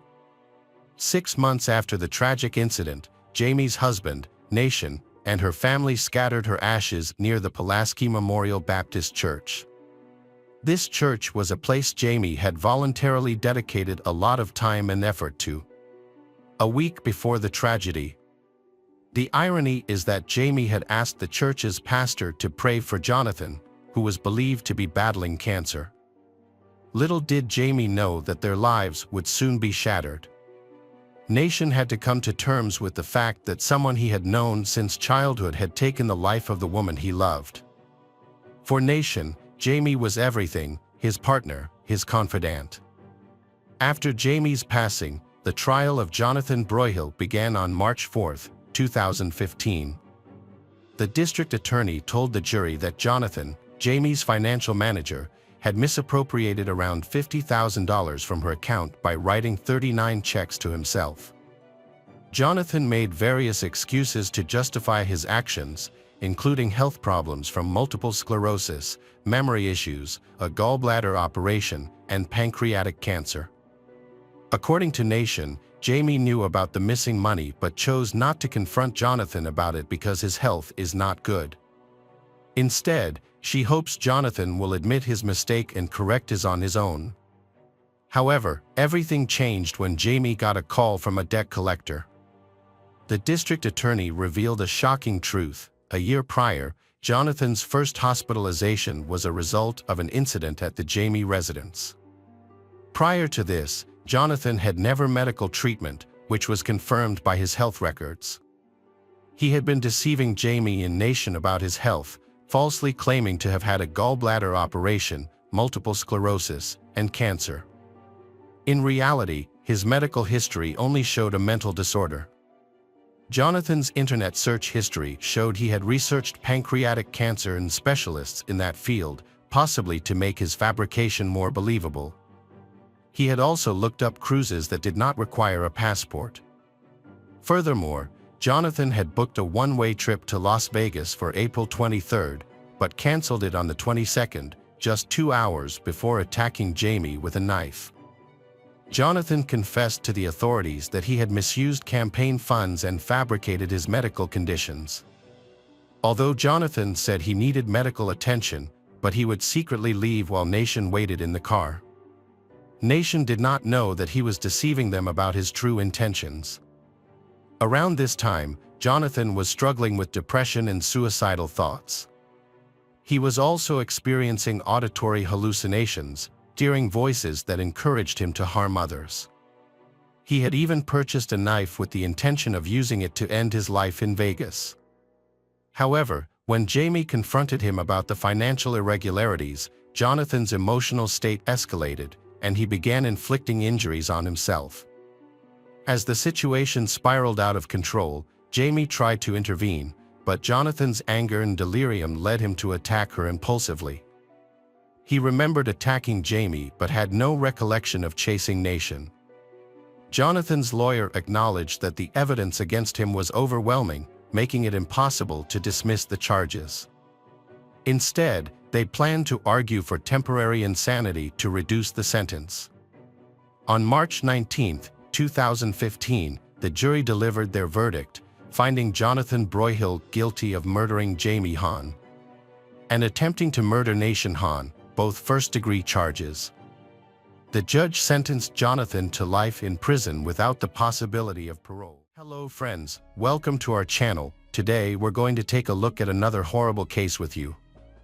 The case of Jennifer Cave.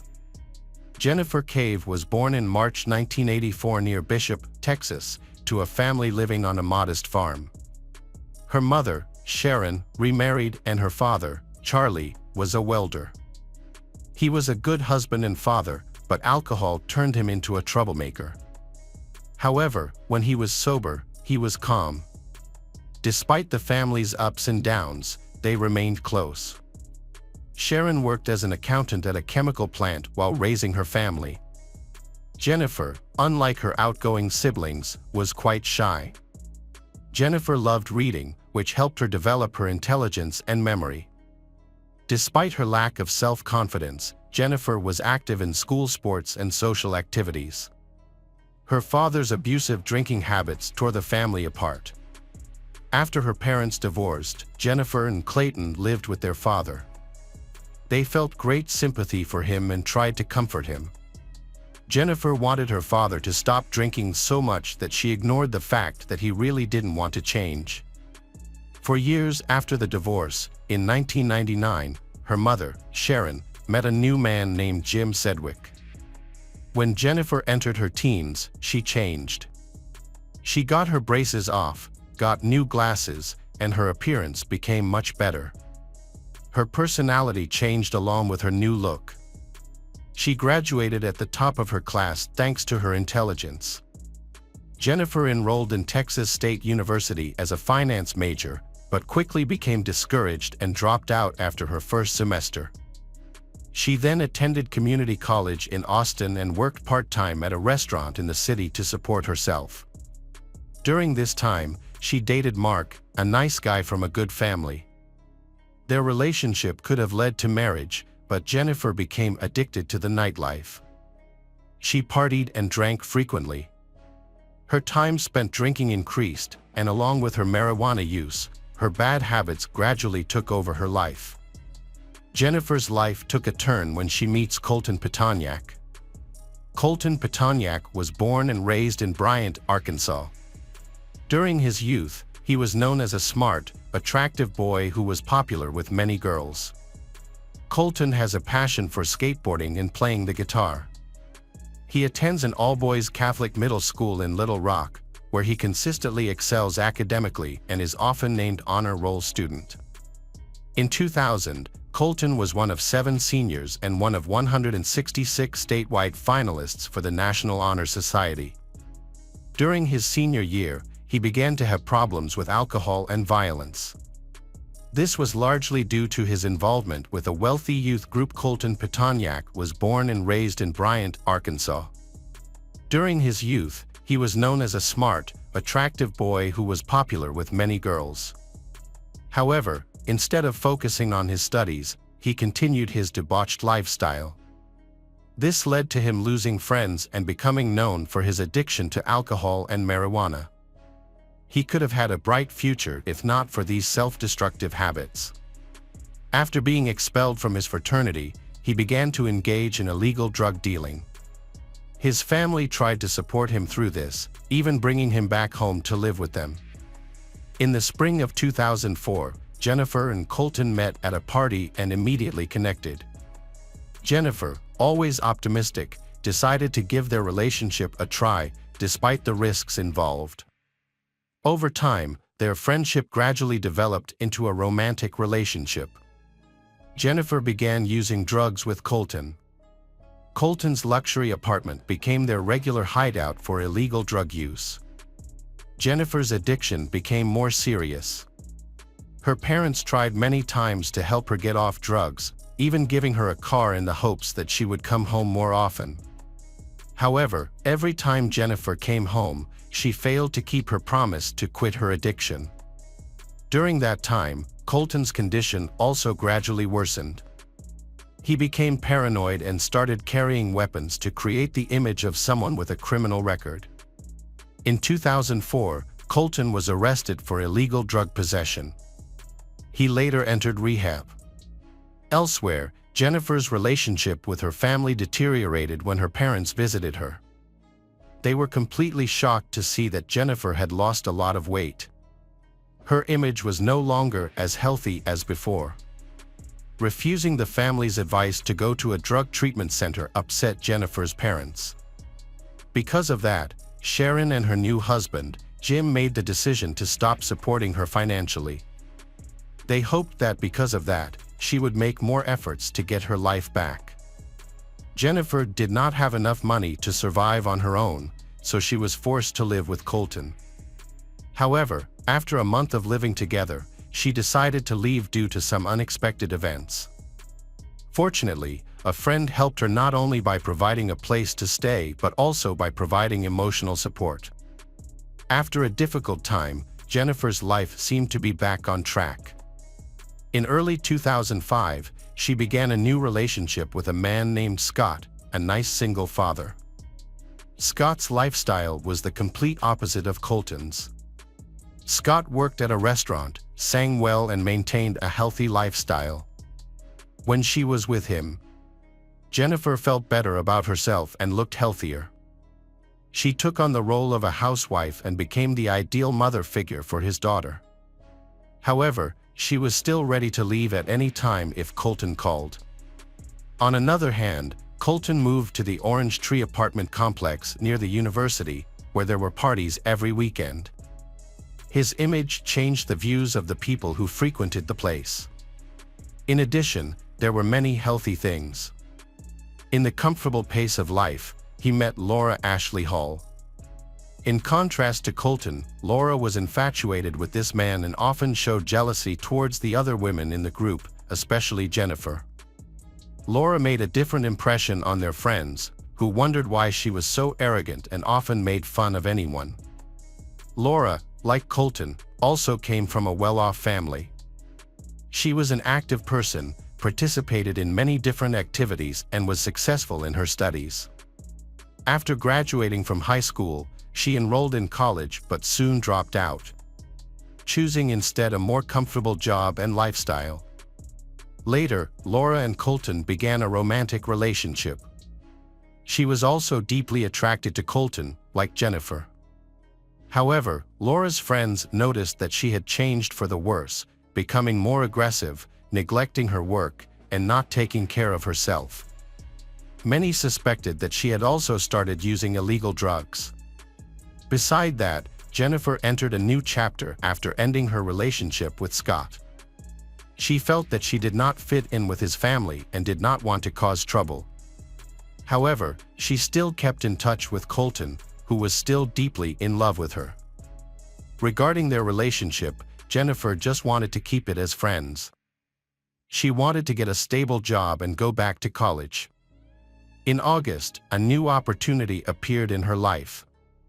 She started a new romantic relationship with Michael Rodriguez and found a great job. At a law firm, she impressed everyone after her training and was offered a high-paying consultant position. She was proud of herself and felt truly happy. On August 16th, Jennifer decided to celebrate her new life with her friends. They went to a bar and then to a club. According to a friend, the bouncer at the club refused to let Colton in because of his appearance. This may have led him to turn to drugs. The investigation is still ongoing to shed light on the events that happened that fateful night. The next morning, Jennifer's boyfriend, Michael Rodriguez, checked his phone but found no calls from Jennifer. He recalled that she had promised to call him after dropping Colton off. Michael did not trust Colton's character and lifestyle and was concerned. Around the same time, Jennifer's roommate noticed that she had not come home the night before. The alarm clock was still going off, but no one had turned it off. This worried her roommates as they had a habit of informing each other about their plans. Jennifer's roommate tried to contact her but received no response, which was out of character for her. She was still scheduled to go to work that day, but her work clothes were still hanging on the rack, with no sign that she had put them on and left. This made her roommates even more worried because Jennifer was not the type to leave for work without informing them. The law firm was notified on the morning of August 17th that new employee Jennifer Cave had not arrived for work on time. This was unusual because she had made a good impression during her internship. When a colleague called her at 9 a.m., there was no answer. At 11 a.m., the firm decided to send someone to check Jennifer's home, but there was no answer. The firm contacted Jennifer's mother, Sharon Sedgwick, and discovered that she had also been unable to reach her daughter. The family suspected that Jennifer might have gotten back together with her ex-boyfriend Colton Petagnac, whom they did not like. After more than 12 hours without any news of Jennifer, Sharon reported her daughter missing to the police. The Sedgwicks visited Colton's home, but he refused to meet with them. Jennifer's car was found near Colton's home, making the situation even more suspicious. Although the police searched Jennifer's home and found nothing unusual, they are still investigating based on information from Michael and Sharon, along with the fact that Jennifer's car was found near Colton's home. Sharon and her new husband, Jim, believe that something serious has happened to their daughter. Michael said that Jennifer went out with friends on August 16th to celebrate her new job. One of her friends was her ex-boyfriend, Colton. Jennifer called Michael several times and told him that she wasn't scared but that Colton was acting strangely and that she needed to take him home. However, she did not contact Michael after that. All the clues led investigators to where Colton lived. While the police were still deciding what to do, Sharon and Jim decided to take action themselves. They went to Colton's house and knocked on the door, but no one answered. They sensed something was wrong and were about to call a locksmith to open the door. But Jim suddenly discovered an open window and decided to climb in through it. Once inside, he found the apartment in complete disarray. As soon as he entered, Jim was hit by a stench so bad it made him nauseous. He immediately covered his mouth and moved toward the stronger smell. Sure enough, the entire house was empty. And in the bathroom, Jim discovered a gruesome sight, a woman whose head and limbs had been cut off. Nearby, he also found some trash bags and a gym bag. Jim was horrified when he checked inside and discovered the victim's remaining body parts. The freckled legs looked very similar to his stepdaughter's. But the victim's body was so mutilated that it was difficult to identify. Still, Jim hoped the worst would be over for his daughter until the last minute. After calming down a bit, he immediately called an ambulance. Jennifer Cave met a tragic death from being shot in the right arm. The bullet went through her arm, chest, and into her heart, also damaging a major artery. This led to severe blood loss and caused her to die quickly. After that, her body went through incredible and terrifying changes. Forensic experts discovered 18 stab wounds on the victim's body, mainly in the chest and neck. The perpetrator inflicted these wounds after the victim was dead. He then decapitated the victim and shot a bullet through the throat into the head, intending to dismember the victim to easily dispose of the body. The perpetrator severed the victim's upper limbs and placed them in a prepared bag and a garbage bag. The body was left in the bathtub, covered with a saw. However, something thwarted his original plan, forcing him to change his course of action. After receiving a search warrant, the police conducted a thorough investigation of the apartment. Police found .38 caliber shell casings in the apartment. The murder weapon was found in Petonyak's car parked in the garage. They also found a large bloody machete in the dishwasher. Toxicology tests showed that the victim had alcohol, marijuana, and methamphetamine in his blood. A road atlas was found at the scene with pages torn out, marking routes in southwest Texas. This suggested that the apartment owner, Colton Petonyak, had fled. Police immediately issued a warrant for his arrest. Investigators conducted interviews with Colton's neighbors to gather information. Nora Sullivan, one of the neighbors, witnessed a suspicious incident at approximately 3 a.m. on August 17th. When she opened the door, she found Colton standing there with blood on his body and a handgun in his waistband. Nora asked him what happened, and Colton said he had gotten into a gunfight with several people. However, Nora did not hear any gunshots that night and suspected he was lying. Investigators also discovered that Colton had contacted Laura twice that night, but did not have specific details about the conversation.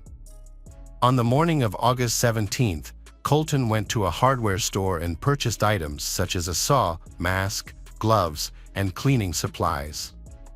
He used these items to destroy Jennifer's body and planned to clean up the apartment to remove any traces of the crime.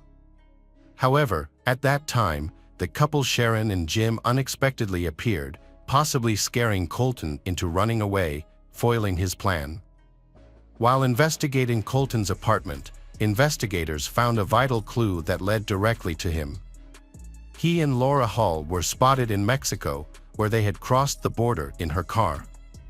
Local authorities circulated Colton's photo nationwide during that time. The couple enjoyed their time going to movies and restaurants.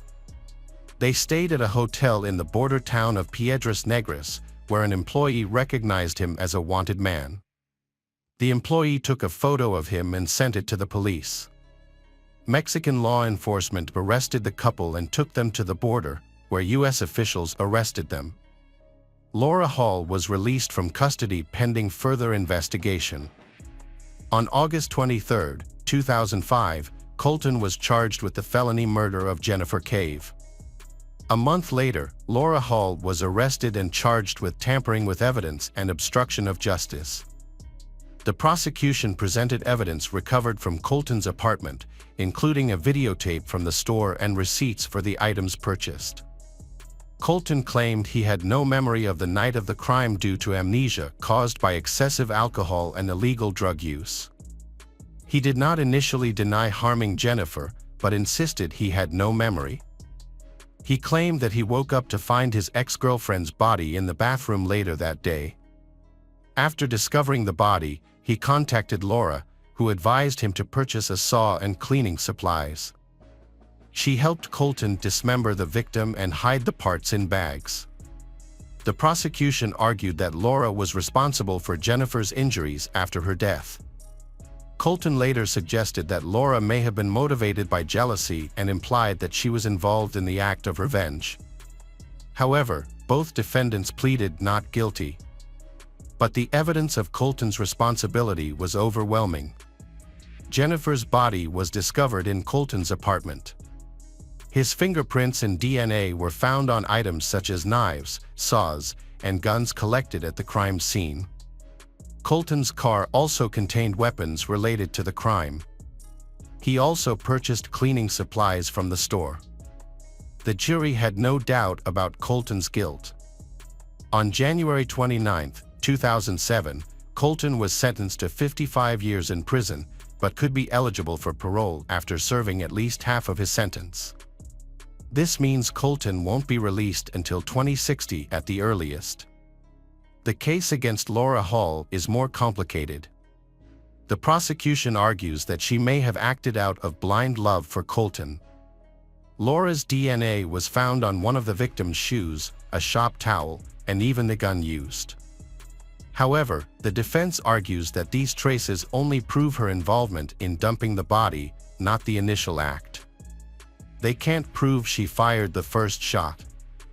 Laura claims she only learned about the case after Colton told her about it and that she was forced to flee to Mexico with him. However, witnesses to their time in Mexico said the couple seemed happy on the trip. In 2007, Laura was convicted of obstruction of justice and tampering with evidence, and sentenced to 6 years in prison. A subsequent trial in 2010 increased the sentence to 11 years in prison and a $144,000 fine. Laura was eventually released on parole on March 15, 2018, with GPS monitoring. She completed her sentence in August of that year. After her parole, Laura's whereabouts remain unknown. Colton Petagnac remains in prison after multiple unsuccessful appeals. In his appeals, Colton claims he has no memory of the events surrounding Jennifer's death. However, he asserts that several witnesses heard Laura confess to the crime and that the prosecution knowingly withheld this information from his defense team, potentially setting him up. Despite Colton's allegations, his appeals have been denied, raising public questions about the case. Jennifer's parents, however, firmly believe that Laura was more involved in the death than she admits and that her punishment was too lenient. Unlike Colton, Laura has shown no remorse or regret for Jennifer's death, referring to her in derogatory terms. Hey detectives, welcome back. We've got another mysterious case to explore. The case of the Ortega family. Paula, born in March 1986, is the second child in a large family. She excelled at Dario Figueroa Lara School and then went on to study at the Polytechnic University. During her time at university, Paula discovered her passion for the hospitality industry. After completing her studies, Paula became actively involved in expanding her family's business, focusing on the production of party goods. Her family, the Ortega Alcosers, were wealthy and highly respected in Sangalqui and surrounding towns in Ecuador. Paula's father had started his business by supplying party goods across Ecuador, eventually finding great success and enabling him to produce his own balloons, piñatas, and other festive items. This growth led to the establishment of multiple stores. The business success led to the opening of several stores in various locations, including in Sonoli in Ecuador's capital, Quito. Each member of the family played a vital role in the business, contributing to its development and operation. The father oversaw the expansion of the main production line, while opening new workshops for various party items. Paula and her two siblings each managed a store, shaping it according to their own vision. Paula's entrepreneurial skills extended beyond just managing her store. The business became even more successful when she added a party planning service.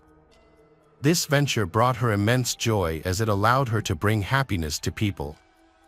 Paula Ortega has achieved great success in her business career, but her personal life has not been as fortunate. Despite her youthful appearance, she faced numerous hardships in her life, with her first marriage to Carlos Pedro serving as an example. After their first daughter was born, Carlos became an alcoholic. This led to him frequently disappearing from home, during which time he also stole money from Paula's shop.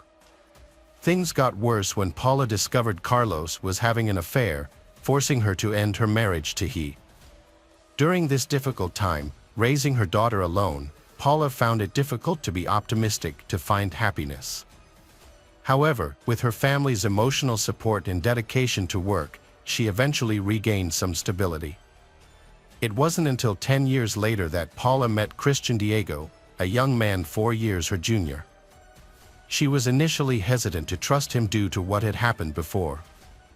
Christian, however, turned out to be patient, reliable, and especially skilled in forming a connection with Paula's daughter.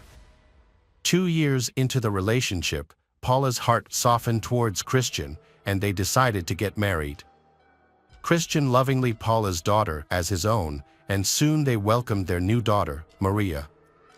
Christian and Paula spent 5 happy years together, during which time Christian became an integral part of Paula's family business, helping to find locations for new stores. This job required him to travel often, resulting in frequent absences from home. Christian comes from a low-income family, but he has big dreams. He wants to one day own a large and successful business. In 2000, when her father passed away after a long illness, her life took a complete turn. The loss devastated the family and disrupted their business. Some people are so skilled at hiding their true nature that they can live with others for years without raising suspicion. A shocking and unexpected incident is often what exposes their true nature. And Christian's change becomes apparent after several incidents, which reveal his true character. Christian and his wife, Paula Ortega, appeared to be a happy and successful couple to those around them. But beneath the surface, their relationship was far from perfect. Christian saw an opportunity to take over Paula's father's role and fulfill his own ambitions of wealth and power. Unfortunately, due to his lack of experience, he made a series of failed business decisions. Frustrated and desperate, Christian's behavior towards his family changed dramatically. He began to resent them, then abandoned them to live a life of luxury. He immersed himself in a world of pleasure and became involved with many women and alcohol. Without Paula's father to restrain him, Christian's true nature finally began to emerge. Paula refuses to repeat the mistakes of her previous miserable marriage, but her relationship with Christian only gets worse. They had an unhappy home life, filled with frequent, that revealed Christian's true character, an ambitious and power-hungry individual who only cared about himself and demanded unconditional obedience. After a heated argument, Paula secretly filed for divorce. However, when Christian found out, his behavior suddenly changed. To maintain his status in the family and afraid of losing everything, Christian repented and tried to change everything. He sincerely apologized for his previous actions, saying that they were due to confusion and insecurity, and vowed to love and cherish his family. Convinced by Christian's words and afraid of being alone again, Paula decided to give him a second chance, despite her initial reservations. In an attempt to mend their relationship, Christian proposed a romantic dinner at home, which Paula agreed to. To prepare for the evening, Paula asked her parents to babysit her daughter. While getting ready, she still couldn't get rid of her mixed feelings. On the surface, she was very excited, but deep inside, she still longed for a happy, united family and durable family. The evening got off to a great start, with the living room decorated with festive garlands and the dining table lit by the warm glow of candles. Christian opened a bottle of white wine, and Paula served a hot meal. However, Christian's sudden announcement disrupted the peaceful atmosphere. He shared with Paula his plans for the Allure company, revealing that he had made a serious mistake in a recent tender, and it has resulted in significant financial losses. Christian announces that the company needs a new investor to stay afloat. This means that a portion of the company's ownership will change officially. Paula objects to the idea, believing that her father's business should remain family-owned. Christian, who has found an investor, becomes increasingly frustrated with Paula's objections. His eagerness to close the deal clashes with Paula's desire to keep the company in the family, causing tension in their relationship and spoiling the mood at dinner. On January 2, 2023, Paula took her youngest daughter to the playroom. She then went to her shop, where she was preparing a large order for an upcoming themed event, which involved assembling balloon fountains and party decorations. During her lunch break, two men showed up at the shop, despite it being closed. She opened the door, expecting a courier for the balloon bouquets she had prepared. To her surprise, the two men were dressed alike and wore dark hoodies, which made them stand out from the other customer. As they entered the shop, they seemed out of place and they're lingering. Scanning the area caused Paula to feel uneasy. The situation escalated when they moved toward her, cornering her against the wall. Then, a young courier knocked on the glass door, breaking the tense atmosphere. Two suspicious men quickly left the store, and the delivery person accidentally rescued Paula from a dangerous situation.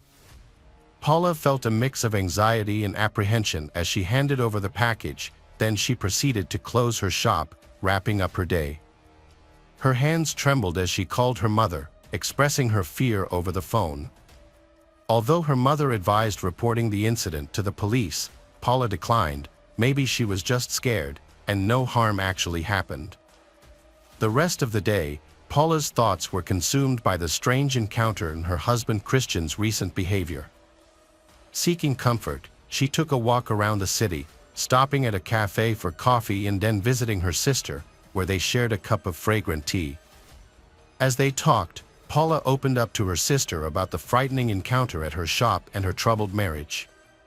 She shared how Christian had changed after their father's passing, becoming increasingly consumed by his addiction to alcohol and being unfaithful. For the first time, Paula let go of her pride and shame, confessing to her sister the pain she endured in her marriage. The conversation brought her a sense of relief and comfort. Paula's younger sister Adriana described her as lively, happy, enterprising, and hardworking, with a gentle and kind nature as a mother. One day, Paula discussed her long-term goals with her sister, including her aspirations for her daughter's future careers and her own plans for the business. She was a selfless and dedicated person. After their emotional conversation, Paula headed home. However, her journey was interrupted by a phone call from Christian. He informed her that he was picking up their daughter from her play activities and would also stop by the shop to pick up his other daughter. The background noise of children's voices made his conversation rushed. Paula didn't get an opportunity to tell Christian about a disturbing incident at her shop, largely because she suspected his possible involvement. Paula reluctantly went back to work, putting her family's needs before her own. Christian soon arrived alone, explaining that their daughter had opted to go home early, and he couldn't refuse her request. He told Paula that the girls were waiting for dinner at home and were looking forward to hamburgers. Then, Christian took Paula to the courtyard of a shopping center several blocks away, rather than a nearby fast food joint. After parking the car in a secluded area, he left Paula inside while he went to collect their order. As she relaxed in the passenger seat after a stressful day, Paula closed her eyes, unaware of the danger approaching.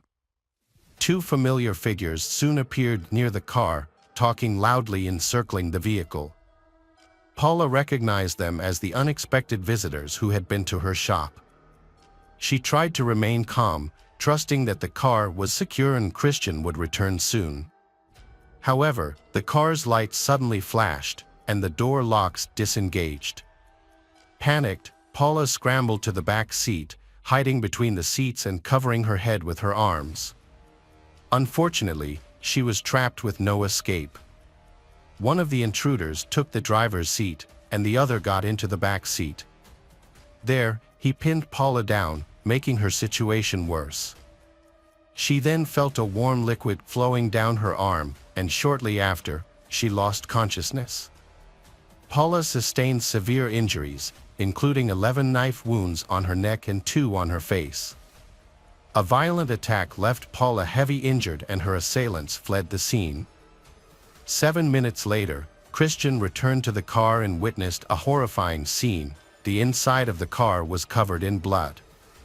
Panicked, Christian called emergency services and struggled to explain the situation clearly. After notifying Paula's mother about the attack, Christian drove to the hospital, but sadly, Paula died in the emergency room before receiving medical attention. Christian's reaction to his wife's tragic death was one of intense grief. Paula's sudden and violent death left everyone in shock, and many questions remained unanswered about the identity and motives of her attackers. Investigators discovered that $600 and a gold necklace were missing from Paula's purse, so they initially suspected a robbery. Further investigation revealed that 2 unknown men had visited Paula's store earlier that day, captured on city cameras. Although the footage showed the suspects wearing hoodies, making their faces unidentifiable, but images from the security camera footage still provide some clues for investigators to pursue. 2 months after the tragic incident, Paula's family was still seeking justice, but the investigation had made little progress. However, things changed when Paula's younger sister, Adriana, shared important information that she suspected Christian was involved in the case. Adriana told investigators about her conversation with Paula on the day of the incident. Revealing Christian's infidelity and domestic violence towards Paula, which led Paula to consider ending her marriage. Christian had a motive for the crime, because if the divorce happened, his ambitions would be affected and he would lose his wealth and social status. The prosecution learned about this lead further and conducted a search of Christian's home, where they found incriminating messages on his phone. These messages revealed multiple affairs and strained marital relations. Another critical piece of evidence was a document that Paula had refused to sign, which would have transferred the company to other investors. As the prosecution continues to gather evidence against Christian, they uncover new details that shed further light on the complexities of Christian and Paula's relationship. Notably, 2 weeks after the incident, Adriana discovered a transaction that raised further suspicions about Christian's behavior. She discovered that he had made a significant transaction, transferring $2,000 to an unidentified woman's bank account. He made a payment from his wife Paula's account while she was dying from her injuries. It seems Christian has been waiting for the right opportunity to do this. Investigations confirmed that on the day of the incident, Christian made a $2,000 transfer to Laura Castillo's bank account. Laura, a 28-year-old woman, was questioned by police after her identity was discovered as the recipient of the payment. Laura explained that she had noticed her bank card was missing a couple of days before the transfer but hadn't thought much of it, assuming her brother had borrowed it. Although her account received the payment, Laura denied knowing Christian and had a solid alibi for the time of the incident, which cleared her of any involvement. She was released from questioning, but the investigation was left at a dead end once again. Days after the crime, Laura went back to the police station with an update on her brother. As she initially suspected, he had indeed returned her bank card. Laura gave a detailed description of her brother's appearance, which matched one of the criminals caught on surveillance cameras near the car. One crucial piece of evidence was that one attacker had neglected to pull up his hood while fleeing the scene, allowing his face to be seen. The investigation led to the identification of 2 offenders, Byron and Morton Castillo, who had an extensive history of criminal activity. The 2 criminals were arrested, but the question remains, why did these criminals target Paula? A deeper investigation revealed that they had attacked Paula repeatedly. On December 8, 2022, Paula was the victim of a car theft at a gas station. As she was distracted by one man, his accomplice quickly got into her car and drove away. Thankfully, her daughters were not in the vehicle at the time. The gas station's surveillance footage revealed the identities of the perpetrators. Besides, Paula had unknowingly met one of the thieves earlier that day. In a surprising turn of events, Christian then came forward claiming that the thieves had contacted him. He arranged a meeting with them, and during this encounter, he managed to retrieve Paula's stolen belongings, including her wallet. This action of Christian makes people suspicious of his true intentions and wonder if he is collaborating with the thieves. Surveillance cameras became key in identifying the men involved in the carjacking. And Christian realized he was a suspect. To divert the police's suspicion, Christian created a new defense story, claiming that he had been blackmailed by Byron and Morton. They demanded a large sum of money from him.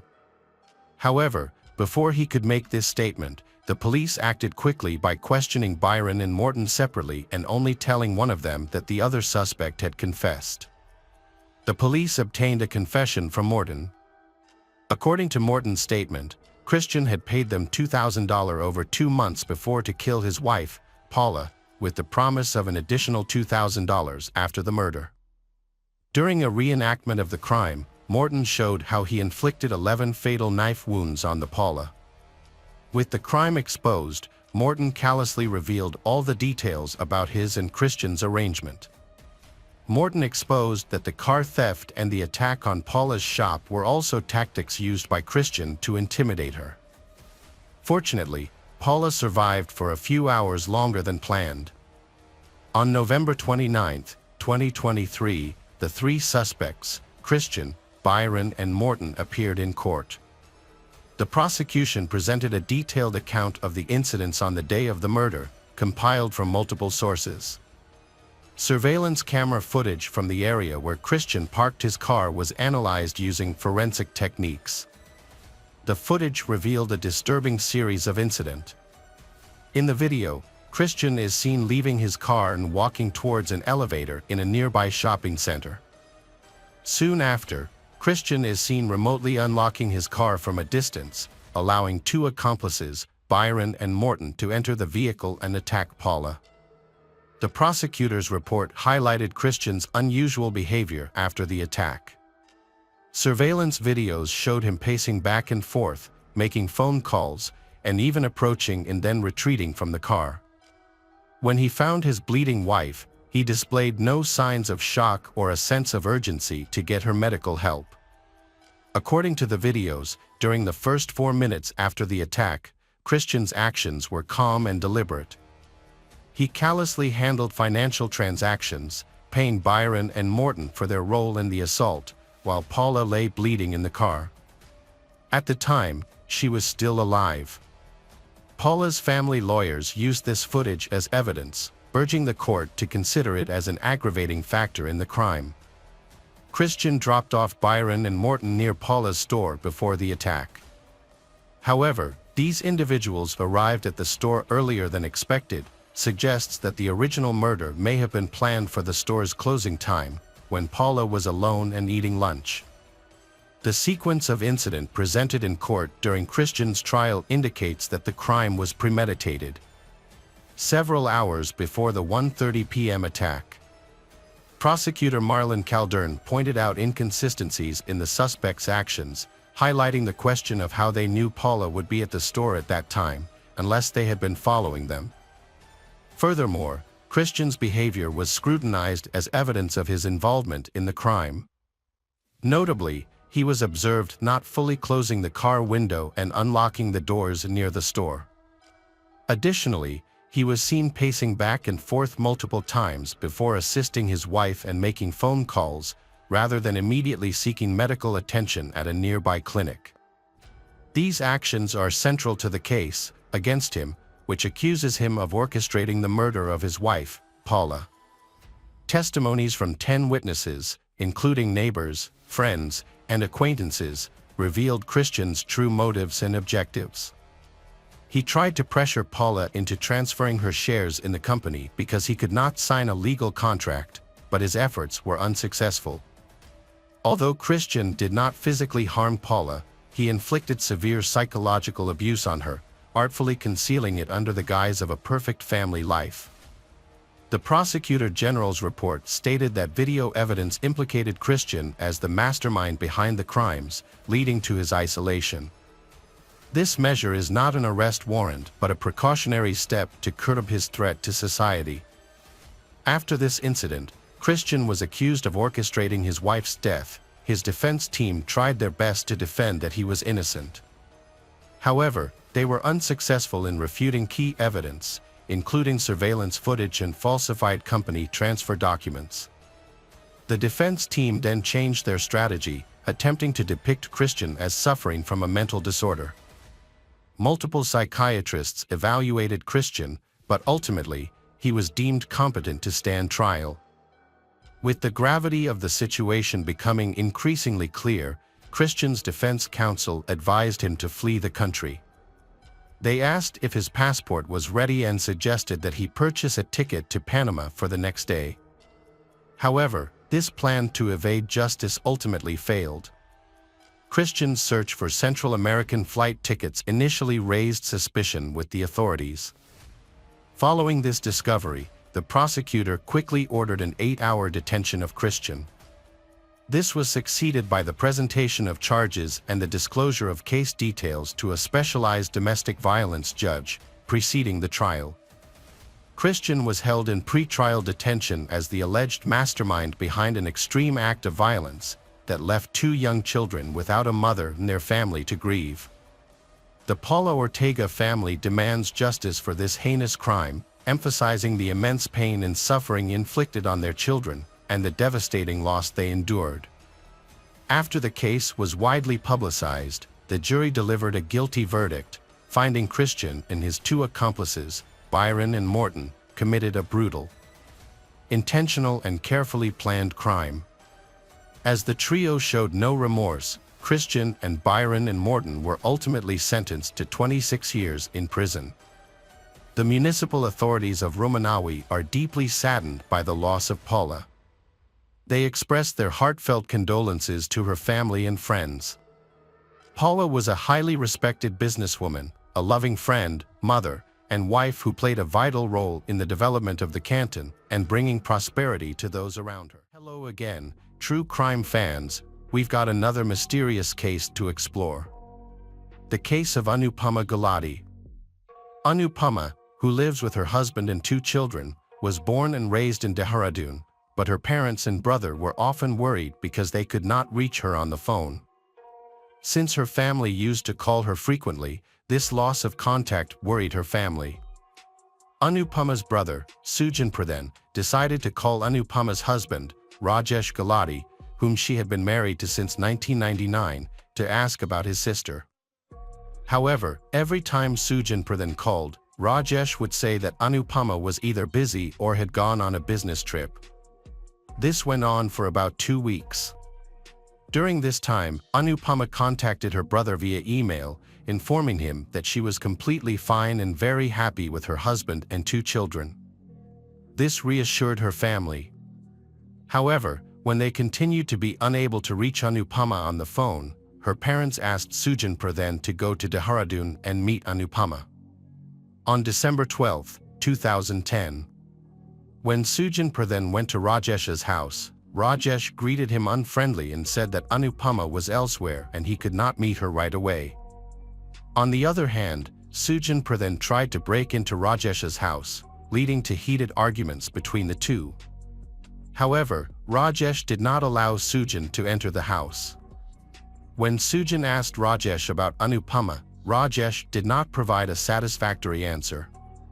Sujan decided to go to the nearby police station and filed a missing report for his younger sister, Anupama Gulati. In the report, he also said that he was trying to enter the house but was prevented by Rajesh. The police found the case suspicious and went to Rajesh Gulati's house. When Rajesh saw the police with Sujan, Rajesh tried to remain calm. The police asked Rajesh about Anupama, but Rajesh did not answer directly and tried to distract them. However, the police soon discovered Rajesh's cunning and decided to conduct a full search of the house. During the search, the police noticed a closed room. When the room was opened, there was nothing unusual except a large freezer. The police found the presence of a freezer very strange because such appliances are commonly used in large shops and restaurants. The police wondered why Rajesh would buy such a large freezer for his small family, but he just kept quiet. The police decided to open the freezer to investigate and found many small black bags inside. When they opened one bag, they discovered pieces of meat and then took out some more envelopes. The surprise came when they found a human skull in one of these envelopes. Rajesh Gulati then confessed to the police that the pieces were the body of his wife, Anupama. He broke down in tears and narrated the story. After his confession, the police arrested Rajesh and took him to a local court. There, he was remanded in custody for 5 days. During further investigation, the police discovered a surprising piece of information. Rajesh explained that he had met Anupama at Delhi University, where they both studied and got to know each other. They soon developed feelings for each other and started falling in love. Initially, they kept their relationship a secret from their families, but later decided to go public and asked for permission to get married. Both families agreed and they had a grand wedding in 1999. After marriage, Rajesh's career grew rapidly, and he found a job in a large company in the US. Rajesh and Anupama moved to the US so that he could work as a software engineer.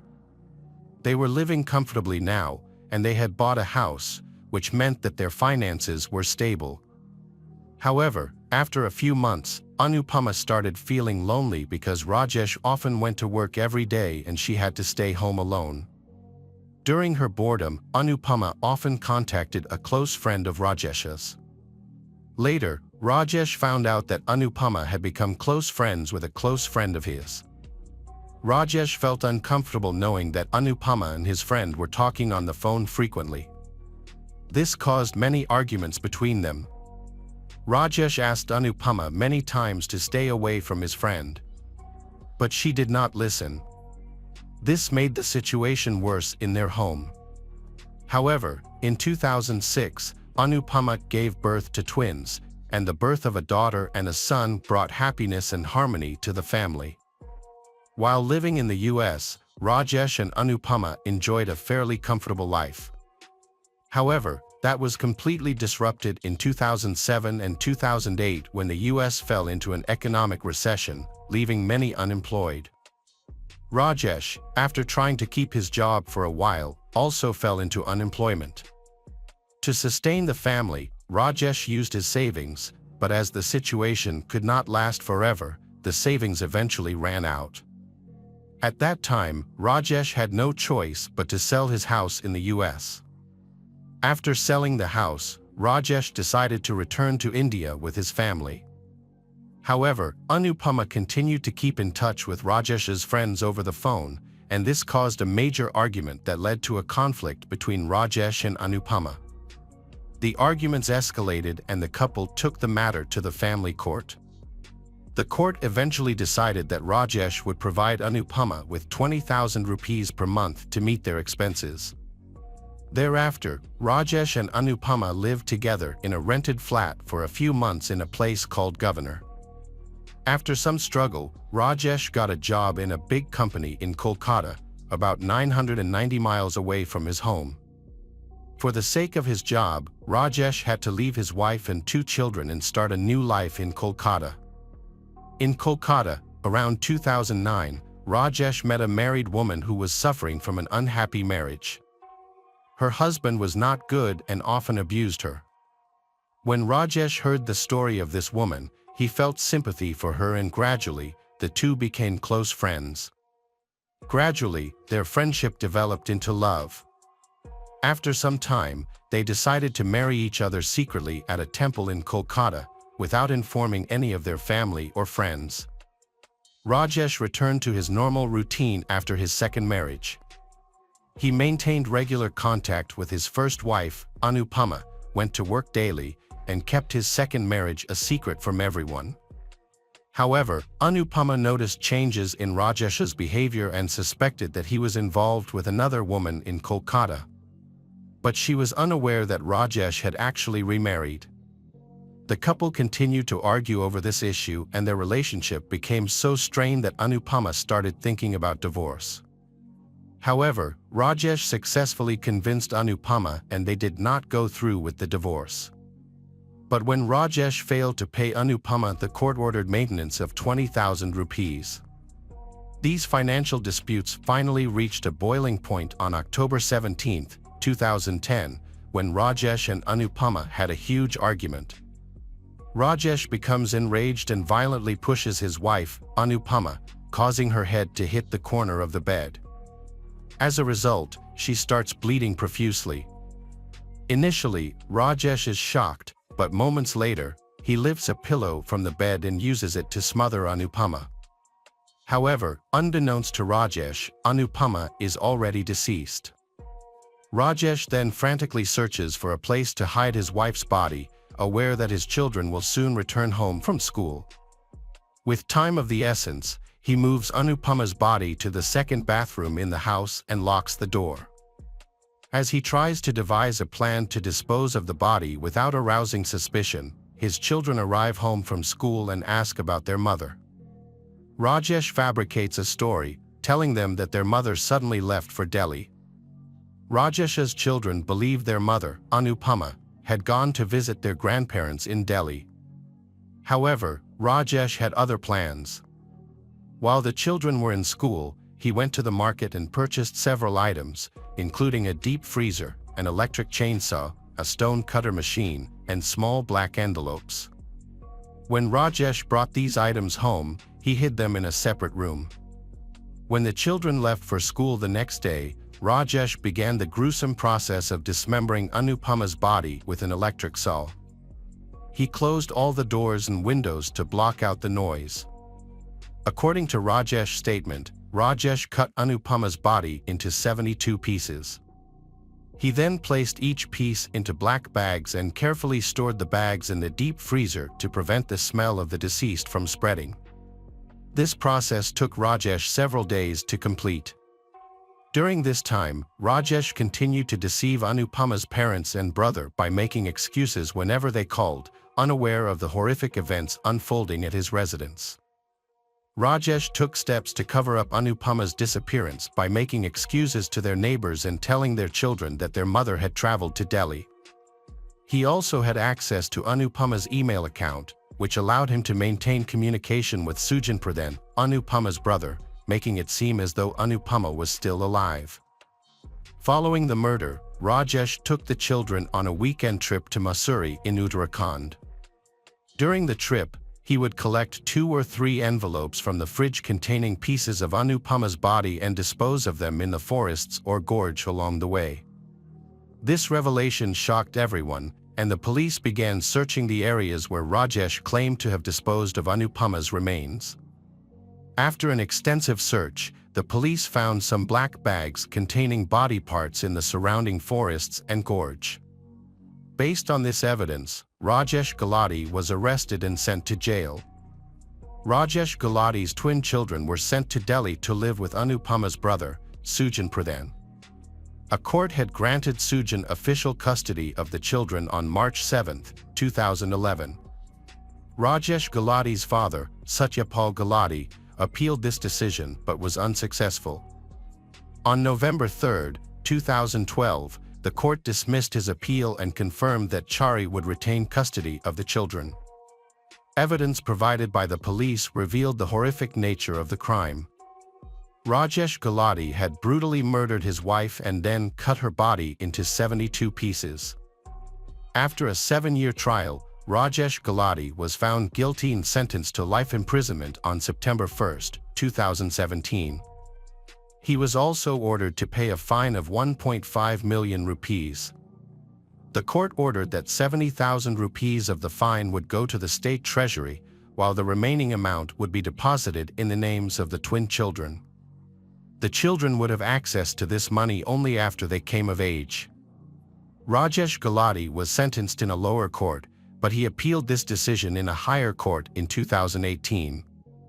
However, there has been no ruling on his appeal yet, resulting in his prolonged imprisonment.